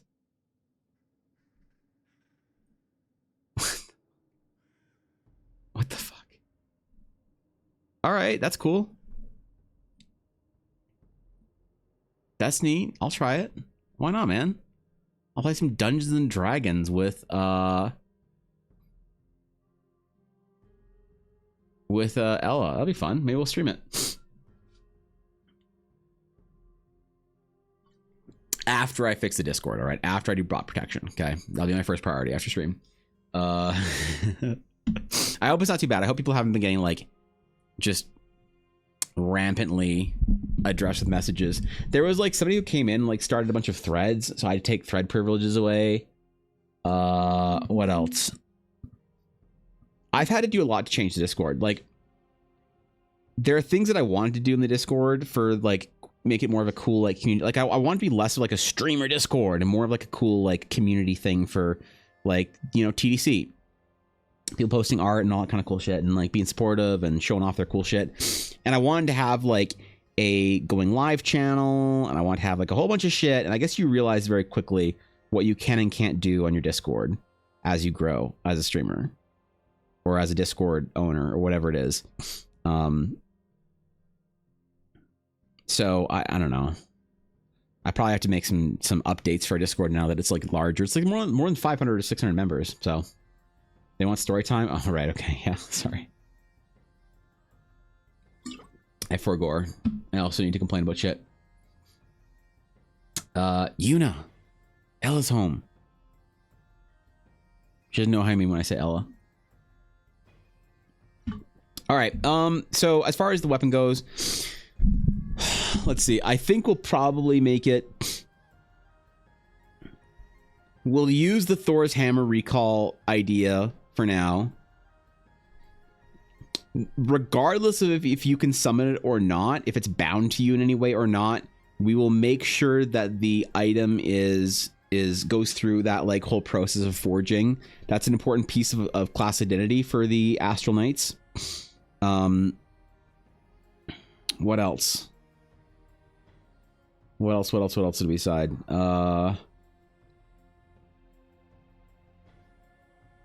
We will make the... Oh, her cloak's fucked up. I just realized. Whatever. Yeah,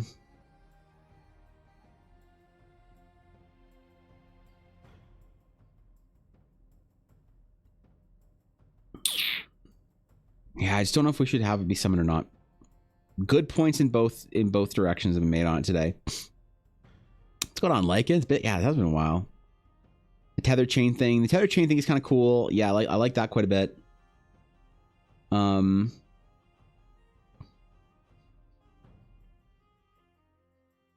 Some sort of idea that it can't be disarmed in some way with that tether chain. You know? You have a job now. Oh shit, congratulations, dude. That's awesome. PogChamp. Hope it's fun. Hope whatever you're doing is a good way to spend your days. That's sick, dude.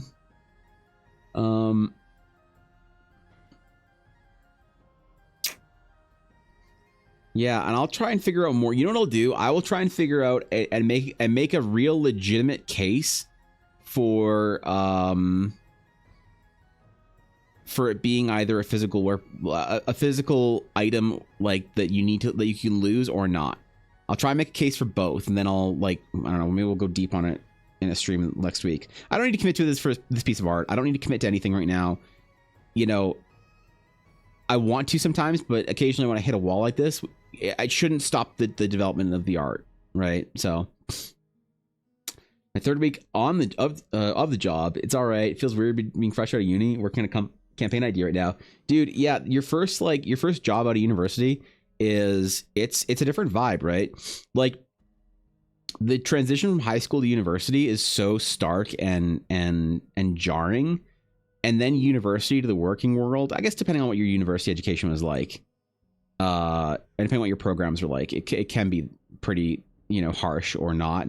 But yeah, it's such a different, it's like the last hurdle before, adult responsibility has been jumped over. And now you get to work at a job and actually earn a way through this world. And that's exciting, dude. I'm happy for you.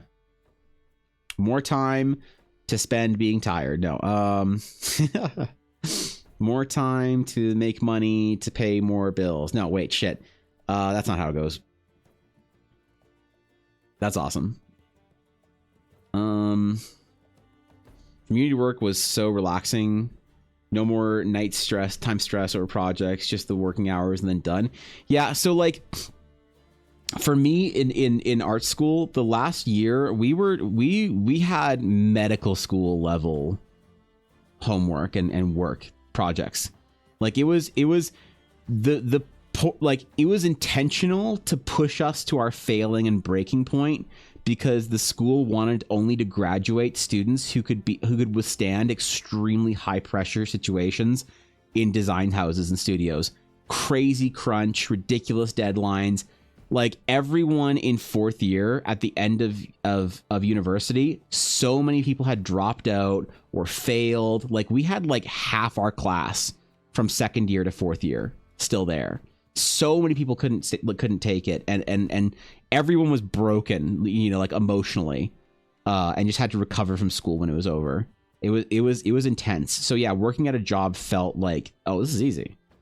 Oh, this is fine. You mean I wake up, I start work at 9 and not 8? Oh shit, I'm there till 5, and then when I go home, I can just do what I want instead of having 4 to 8 hours of homework every night. Damn, bro. You mean I get the weekends off? Yeah, it was a big difference. But some friends of mine that went to school for humanities or language classes or whatever, they're like, oh, I don't get it, man. My job's so stressful. All right. I guess it depends on your program entirely. My third question, absolutely liking. What's going on? So to get that stress back, I'm starting a BA education on the side while working. I know I thought that was a good idea, but I'm going for it. That's awesome though, Jacob. I'm proud of you for doing that. That's cool, bro. Hopefully that's a lot of fun, not just stress. I think once you've been through school, once you've earned one degree and you've been through school once, I think another one or another round is actually pretty easy, especially if you're recovered from it. You can tolerate that kind of stress really well, which is why I thought about going back to school, formally, for the science bullshit that I want to do. But I think I'll pursue it online over a longer period of time. If I can get a 4-year degree in 8 years, I'm in no rush. It's more of a hobby, I guess. So I don't know. 5 ads, that's Twitch, man. I wonder what kind of ads poor Lycan is getting. The Twitch unsubscribed experience is just Viddy, you don't have to do that. All right. Okay. Thank you, Viddy. That's very generous. You are a savior and a gentleman. Doesn't fix the ads, but now you got no more ads. That's fair. Thank you, Viddy. That's really generous of you, bro. Seriously. I can't properly and adequately express my gratitude for when somebody gifts a sub to another person in this chat. it is such it's strange and humbling experience that because it's supporting the channel, obviously supporting my ability to stream, but it's also saying that there's like some value in being here and you want to share that with somebody, and that's really cool. So thank you, Vidya. I appreciate that. And welcome to the guild, Lycan. You're now a full-fledged member of the Dragon's Claim, whatever that gets you. Apparently not much, man. People have been complaining about it recently. There aren't any guild perks anymore. The guild repairs are kind of scuffed. The guild hall is a little bit run down now. We gotta fix the place up. We need to move guild halls at a certain point in time. I tried that once, but I asked the mods to go find some good real estate to be able to change the guild hall's address to, and I just kept getting weird like ditches and stuff and strange places that people moved out of for eldritch rituals. And weirdly, I also put Eiley in charge of it, so maybe I should probably not put her in charge of it next time. Maybe if I put somebody like Steph in charge of guild relocation, she'd find a nice, adventures hall location and not like a formal ritual site or whatever. It was a nice hole. All right, it was a nice hole. All right, but it was still just a hole. So I've already won the job game. Did you? You won? You can just go to work and chill and then come home and play games and relax. I wonder sometimes what it'd be like to go back to having a job. I've thought about that sometimes. Like, if the stability and the reliability would be a nice change, but I don't know. I think so many people have supported me for so long that if I took literally any of my time away from Eldara, it would feel like a betrayal. And so I will continue to be a broke ass nobody artist until Eldara is big enough so that I'm not constantly terrified of if I'm going to be able to eat meat in a month or not. That's part of the goal, right? Something is a goal. Yeah. Dude, Aduria, thank you for the 100 bits. I appreciate it. Thank you for supporting the stream for more than you should. So thank you, dude. I appreciate it. It's very generous of you. Also no monkey meta or whale meta or gorilla meta, or I'm impressed. Just bits and a Vanable Heart. What an honor. Holy shit. What a rare TTS to hear. Just a bit of Vanable Heart TTS. That is a rare experience. Thank you, dude. That's thanks, man. I do bit variations where occasionally you'll just say a monkey meta. Also, how was stream this morning, dude? The average Ukrainian earlier with the Adidas one. That's true. Yeah, that's fair. I didn't catch a lot of your stream this morning because I was trying to get ready for stream, but I was there for a little bit. I didn't get a chance to ask you how it went. Yeah.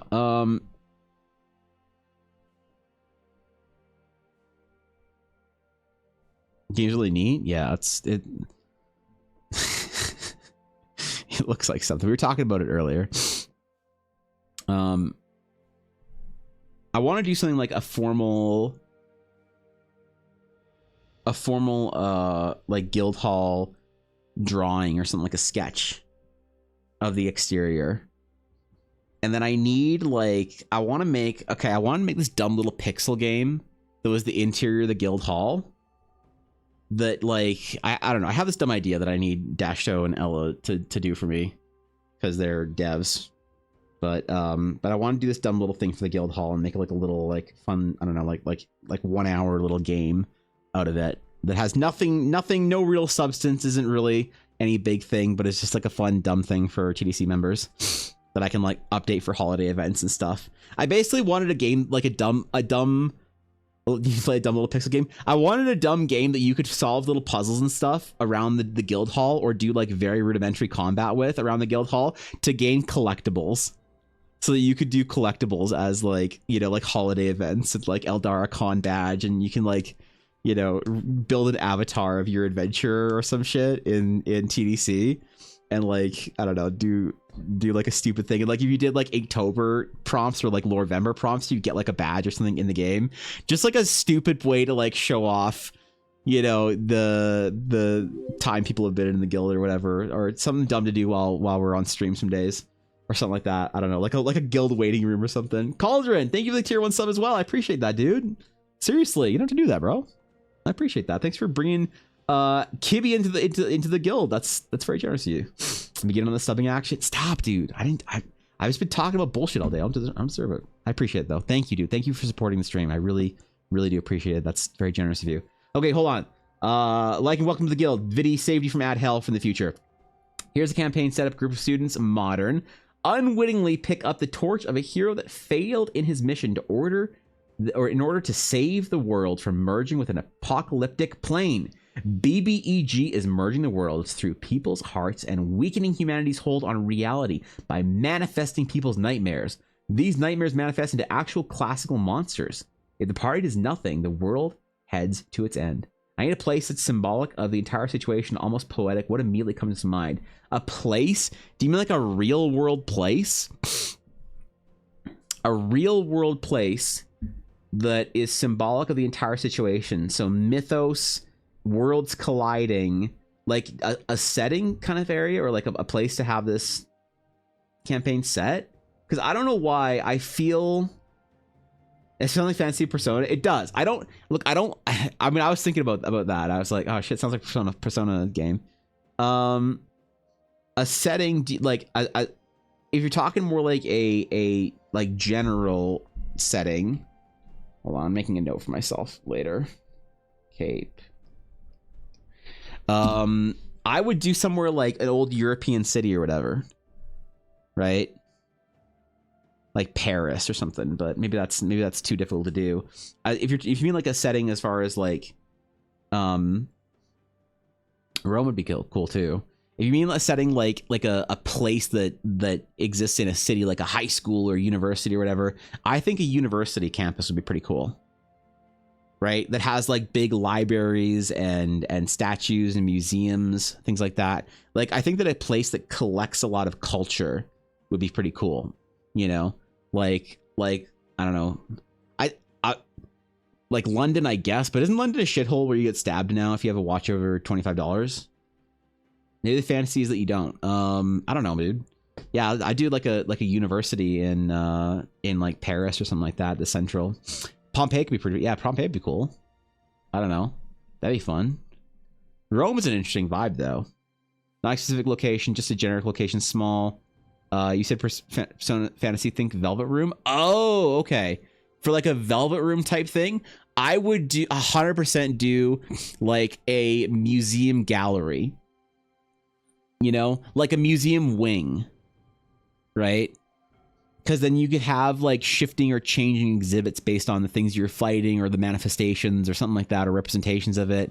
Yeah, immediately what comes to mind is like a museum wing or like a museum gallery, something along those lines. Like a very classic looking location with large sort of stone pillars and classical architecture and, you know, Alexandria Library. Yeah, totally. Like a library, museum, you know, a noble, like a noble's mansion of some variety, like an old, you know, the library of like a castle or a mansion, you know, where there's like stone statues and like relics and large ornate couches with a large fireplace at one end, you know, a small spiral staircase that leads up to another level of the library with maybe a couple study tables up there and statuesque busts for the Velvet Room. Somewhere that, especially if it's more in sort of the psychological kind of theme of Persona Velvet Room, somewhere that changes and shifts or whatever. Then yeah, places like that, because you could have different, like, if you had like an Igor type figure, they could be like reading different, like you could like be summoned into the Velvet Library. And he's like reading some book about like Theseus or some shit. London was always a typical port city. Stabbing was like part of the vibe. Oh, okay, all right, good to know. I've never been. Like an archaeological site similar to the Terracotta Army could be nice. Soldiers, a place with fitting creatures. Ooh, so more like on like expeditionary as opposed to. I don't know. I always think of myth and fantasy, like fantasy sort of storytelling being like when I think of classical stuff, I think of libraries and museums and that kind of like that structure, that sort of old. What is the term for it? Like Gothic revival or Romantic revival? I don't know. The stuff that's popular with rich people, you know, like if you're like a billionaire Rothschild and you're making a mansion somewhere in the English countryside, you know, or outside Geneva, you know, how you design the interior. Something from Castlevania, yeah. Well, I said just the library part, Eiley, not the whole like, I don't know. Couple things came to mind were perhaps a train, or was going to be 100% cheesy and meta, literally D&D it. A train would be awesome. I think a train would be beautiful, especially if you had like shifting or changing cars, where you like you open the door and there's another car that's like, because then you have multiple locations. You could have like the bar and the lounge. You could have like a library lounge area with the kind of the same vibes. You could also have different personas and people. Personas of it's a bad word to use since we're referencing the Velvet Room, but different characters there, I guess. Literally you're literally railroading your players. Sorry guys, dude, I wanted to do that in my Star Wars game, make a joke about it. My players didn't get it. I had them on a train and I made multiple jokes the entire time about how they can't change the train's destination. Place particularly is only inhabited by said hero and Amnesiac, but as a punishment for failing, forced to stay there and assist whoever comes after. Ooh. Yeah, I like the idea of like a lonely train or like a study library, because especially like a library, study, museum kind of place feels a little bit like an imprisonment. You know, you could also do like some sort of cathedral, right? Where like the hero is like forced to sort of stay in the pews and like observe the, you know, the statues and the shrines around and the relics and all that. What's wrong with Geneva, Guapo? I want to pay $25 for McDonald's. Let me alone. Let me pay $35 for McDonald's. All right. I want to go to Geneva, but I don't think I'm wealthy enough to. It's like the only place in Europe that I actually care about going to. So let me have my my dreams. Yo, graded Mink. Thank you for the follow. Appreciate it, dude. Welcome. Honored to have you. That was the thing. Felt it poetic almost. Trains head to their destination, nowhere else. Like the world constantly heading towards chaos due to his actions. Yeah, there's something like the train idea. There's something about it also that like this idea of the train traveling but never getting there. That's kind of sad. It kind of reminds me of like there was this. I know this is a dumb reference, but it's got a similar vibe with trains where I'm going from. But there was this episode of Star Trek, The Next Generation, and this is a show for people who are old. So I don't know if you've ever seen TNG, especially if you just graduated university, but it was this episode where they were on this like train and all these like people were, they had this like murder mystery type thing on this old like Orient Express type train, but it was never like going to reach its destination or whatever, you know. And there's something kind of sad. It's like imprisoning about it, you know, a train that you can never get off of. Right? I expect dollars in Geneva. You need Swiss francs there. Oh, I can't afford a single Swiss franc then, you know. Right? Kirk, no, that was TNG, wasn't it? It wasn't the original. Wasn't it TNG? Because I remember Data dressing up all dapper and shit. Am I crazy here? Was that an original series episode? I could have sworn that was TNG. I do appreciate 100 bits though, Duria. Daily allowance to go there for work is like $450 a day. It's so expensive. Really? Your daily allowance when you go there for work is $450 a day? What is CAD to Swiss franc? 0.68. So it's almost as bad as, or it's a little bit worse than the USD. Does what currency do they use there, Guapo? Is it the euro, or is it some crazy made up currency like this, the franc? One thing I kind of feel is it's moving away from the whole gritty, almost modern anime Van Helsing feel. Oh, dude, you can make a train like real creepy and like dark and stuff. Absolutely. I think you could make it. Yeah, no, you could make this like kind of a gothic-y kind of spooky train. They use Swiss francs, but every place takes euros. That's fair. Every place probably takes whatever fucking money you're gonna give, and it's not worth anything there. The Velvet Choom. Okay, well, that's all right. We're done. We're done here. We've had enough internet for the day. That's it. Make it a steam train. That'd be kind of cool. 5 moves to have no destination, just never move away or always stay in the same place. Trains just always going through. Wasn't there like a? Isn't that like what's the vibe of Honkai Star Rail? Because I know it's all train themed. Are you just on a train the entire time, just going from place to place or whatever? And my friend, you just can't calculate CAD to Swiss franc, and 2 seconds later you ask what currency they use. Well, yeah, because I don't know if they use like I know they have like you can calculate, you know, your currency to any made up, like every country. If I go CAD to German, oh fuck no, what was it one to English pound. Yeah, like an English pound is like, you know, you can calculate the English pound, but I know they took euros in there back when England was part of the fucking consortium or whatever it was. So just because a country has a made up currency doesn't mean that's what they use there. I was asking what they practically use. You know, like there's lots of countries I know in like Central America and Africa that have their own currency, but they all use US dollars there. So I was just curious what like individual shops use there. If I were to go and buy some McDonald's in Geneva.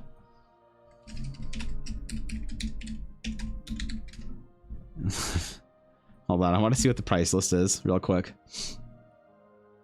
McDonald's Switzerland price list / menu.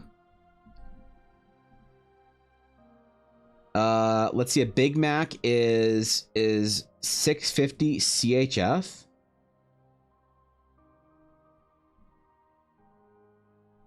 What's a CHF?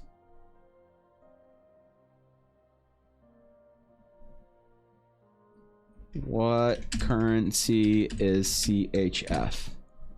The Swiss franc. Okay, because somebody can't spell. Got it. 6.5 CHF to CAD. You're telling me that a fucking Big Mac, a Big Mac, 2 all beef patties, 3 buns, lettuce, special sauce, cheese, and onions would cost my broke ass $10 fucking there. And what if I want a combo? You're telling me that a combo, you add on a medium fries and a medium root beer, and I'm paying $18 for that shit? You're telling me I'm gonna pay $18 to go get some McDonald's? Dude, I can't afford to go to Switzerland. I can't afford it. I can't afford Switzerland. I wouldn't be able to, you know? Oh my god. You can spend more than $20 on food? Oh, they have chicken tendies there at McDonald's in Switzerland. 20 nuggies is like $25 almost? Oh god. Guapo, how am I supposed to go to Switzerland now? How am I supposed to meet Eiley and Bizzo at a clandestine location in Geneva?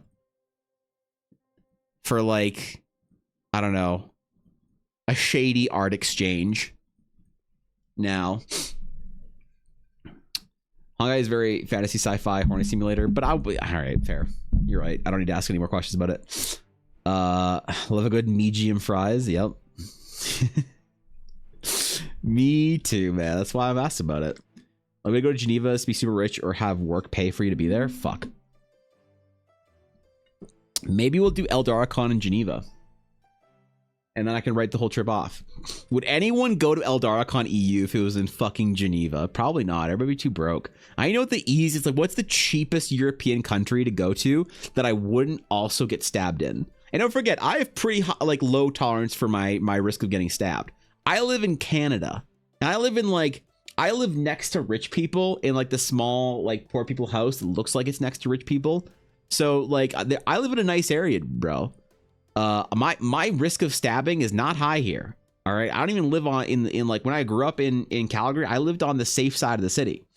So I don't know, man. It's like I don't want to hear like, oh, go to like Moldova or some shit. It's like, no, come on. It might be cheap, but Budapest, It's cheap. What's the risk of getting stabbed versus price comparison there? That'd be the Geneva Convention. Okay. All right. Can someone log Thorkin out? He's had enough internet for today. He's good. Can someone log him out of Twitch and just log him into World of Warcraft and put a blanket on him and be like, all right, Grandpa, time to play World of Warcraft some more. Like every old boober where they start spouting nonsense, which is gonna happen to our generation. Our grandkids are gonna be like, okay, Grandma, okay, Grandpa, that's enough racist drivel, because that's what all grandparents do. Time to go play World of Warcraft. You get stabbed everywhere. Europe is not some safe utopia. Really? Because, getting stabbed in Canada is pretty rare. Women stabbed twice in Budapest is pretty safe. All right. Okay, that's fine. Yeah, Budapest, really? You want to have Eldaracon Budapest? Budapest. Where the fuck is Hungary? Where the fuck even is Hungary? Hungary is right of Austria and left of Romania. That's pretty safe. All right. But it's in between Slovakia and Serbia. What's the likelihood of you getting handed a Kalashnikov and told you're part of a rebel faction now? Because that's a selling point as far as I'm concerned. All right, we could do it in Budapest. I don't know where else, man. Where else in Europe is good? I don't want to go to Belgium. That place sucks. The Netherlands kind of sucks too. Switzerland's expensive. Italy has too many tourists. France smells like urine. Poland is I don't speak enough Polish. I don't know, man. Where are we supposed to go? Eldaracon EU. I feel like it has to be in Germany. Germany's the most relaxed of all the countries there, right? Let's go to South Africa, safest place in the world. Just ask Eiley. I'm not going to fucking South Africa. I'm not going to Gqueb'erha. We're not having Eldaracon Gqueb'erha. So we're not going to fucking Eldaracon Africa in Gqueb'erha. We'll do Eldaracon in Munich or some shit. An easy to get to European city. Every one of the Europeans can go to, so they can listen to the announcements like everyone else. And then everybody from Eastern Europe can come over. Everybody from Western Europe can come over. Everybody's chill. You go to Liechtenstein? No, I don't have money to go to Liechtenstein. How many subs do you think I have? Quadruple digits? That's only happened once. We could skip EU and do Japan. Eldaracon Japan. We could do Eldaracon Japan. We could do Eldaracon Yokohama. Eldaracon Yokohama would be pretty cool. Be by the Ferris wheel and stuff. Gundam is only a short ride away to Odaiba. But the problem is, what's the likelihood that everyone's gonna be a bunch of loud foreigners? I don't like going to Japan with loud foreigners. I've done that before, and I don't like doing it. I don't like going to Japan with friends because I never know if they're gonna be an obnoxious loud foreigner. And I refuse to go to Japan with other loud foreigners. All right, it's not you get treated worse. The only people I'll go to Japan with are timid, soft-spoken, quiet, awkward people that don't want to stand out. And then people like you in Japan. So. Problem is, Eldaracon Japan is, think of the people who would go. Do you want to be around them? Ooh, that's fair. No, hey, I like Blaze. What do you mean? Yeah, Blaze and Fisher are great. Korea instead? No, stop. We have CIT trucks getting blown up in strip malls on the daily. We all have our issues. You're not at risk for getting stabbed to death or for cell phone. Wait for a cell phone as soon as you set a foot outside your home in Europe, so I don't know. Oh, okay, you're right. Maybe we should do it in Europe. Eldaracon, if we ever do an Eldaracon, will likely be in either the city of Calgary, Alberta, or the city of Vancouver, British Columbia. Either Calgary, Alberta, or Vancouver, Burnaby, British Columbia. One of those two places. because I don't want to make people travel for Calgary, Alberta. Calgary, Alberta kind of sucks. It's like, it's nice, but like there's nothing to do there for like tourism shit. So I don't know if we have like 30 TDC members flying out to Canada for experience. I'd want it to be like a Vancouver experience. Montreal, we're not doing Montreal. I don't want to come home smelling like dog feces and fry oil. So we're not doing Montreal. I'm sorry. I'm sorry. It's just not going to happen. Rip East Coast. Yep. You know, it's true. So attacked, but in the best way possible. I mean, it's recognized, not attacked. I don't know where else. There's like nowhere in Canada. You have to go to one of the extreme ends of Canada to do anything. You're either in Toronto or Vancouver. Just ask Taylor Swift. The only saving grace is for your country. The only saving grace for our country is that we have fresh water. Okay, that's it. That's it. Montreal is not a saving grace for our made-up country. All right. I'm just waiting for you spineless Americans to actually grow some fucking balls and invade us.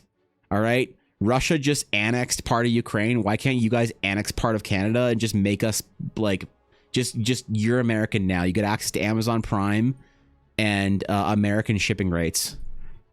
All right. You keep talking shit about how Canada's a made up country. Good. Get in here, bro. You think I care about what flag I have over my house? I don't give a shit.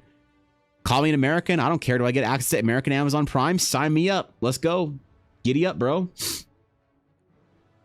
Even Montreal style smoked meat. You heard what I said. Be an Eldaricon in Calgary would be perfect. Play some video games. Play with Yuna. Get mauled by some bears. In the woods. Yeah. Yuna does not like strangers. I don't think any of the mods that are coming to Calgary this year, I don't think y'all are gonna meet Yuna, to be honest. I think I'm gonna send her to my I know as tragic as that is, Yuna does not like strangers. She doesn't like strangers, she doesn't like new people. My mom came over the other day and she was not having it, man. Yuna has to really be around someone for a long time before she's okay. She's been really anxious recently. I don't know why. You know?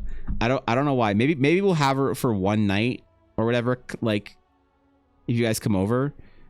But if everybody's over constantly, she'll just stay upstairs like scared. Unless you guys are over for like all the time, then she'll get used to you and probably be okay. But I don't know. It'll actually depend entirely on how Yuna's doing like literally that week. So I don't know. I hope so. I hope she's okay. But who knows? The first, like the Eldar, we gotta find a dumb name for this. Like Eldaricon 0, I think is the name for it, or Eldaricon Alpha. Right. When a Toronto will fall into Lake Ontario, and you'd be better for it. Yep.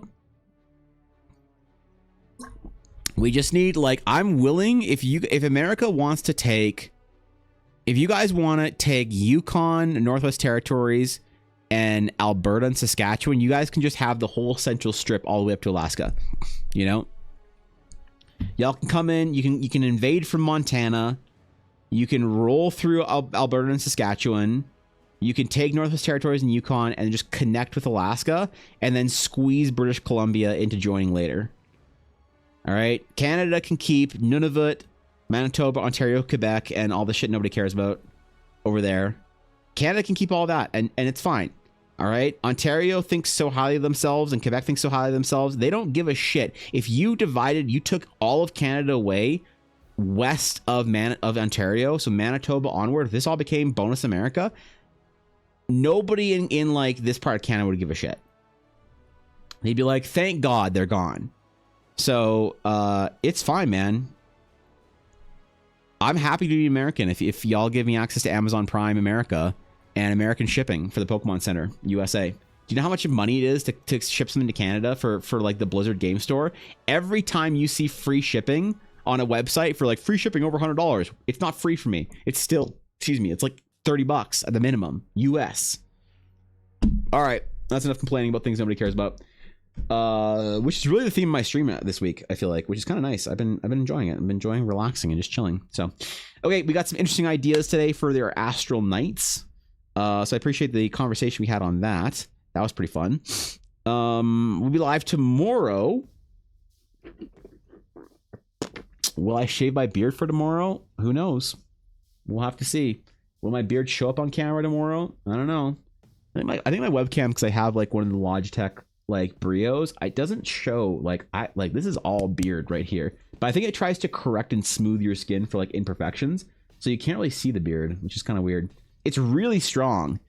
Like when I look in the mirror or whatever, when I look at a picture of myself, but it's funny that it just like all disappears on webcam. It's actually kind of interesting.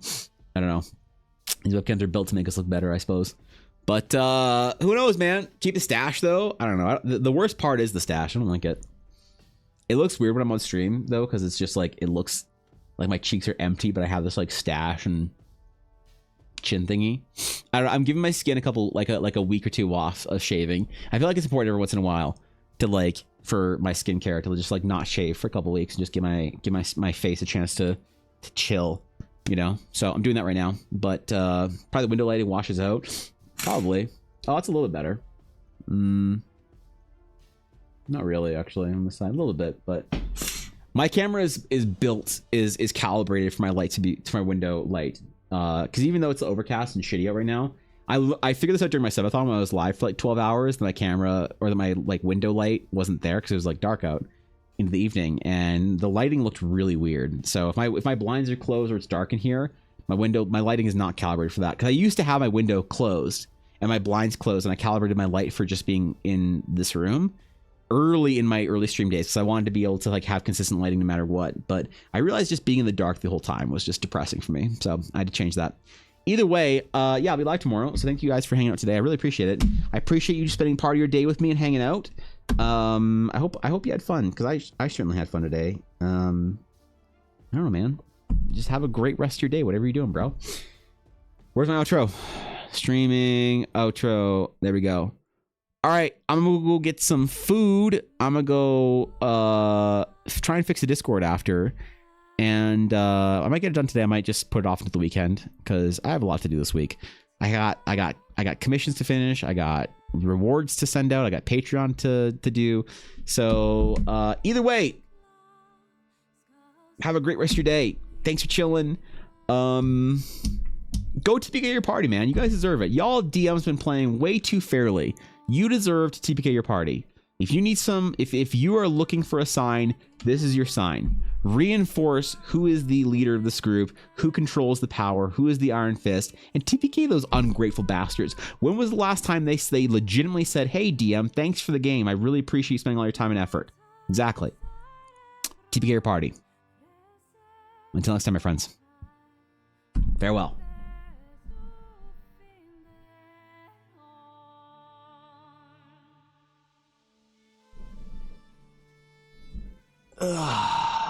Thank God stream is over. Camera's off. I'm muted. God, I had some hot takes today. I wonder if I made the VTubers mad. I definitely made the Minecrafters mad. I gotta figure out how to make more people mad so I get clipped and sent on Reddit. Maybe tomorrow I'll shit talk pet owners again. That got people pretty mad. Or maybe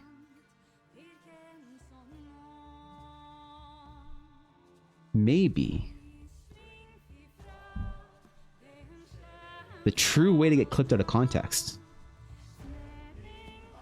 is to shit talk the weakest and softest kind of D&D player. The most emotionally damaged, traumatized, useless kind of a D&D player. That is the easiest to trigger. The most pathetic of all the D&D players. And that, of course,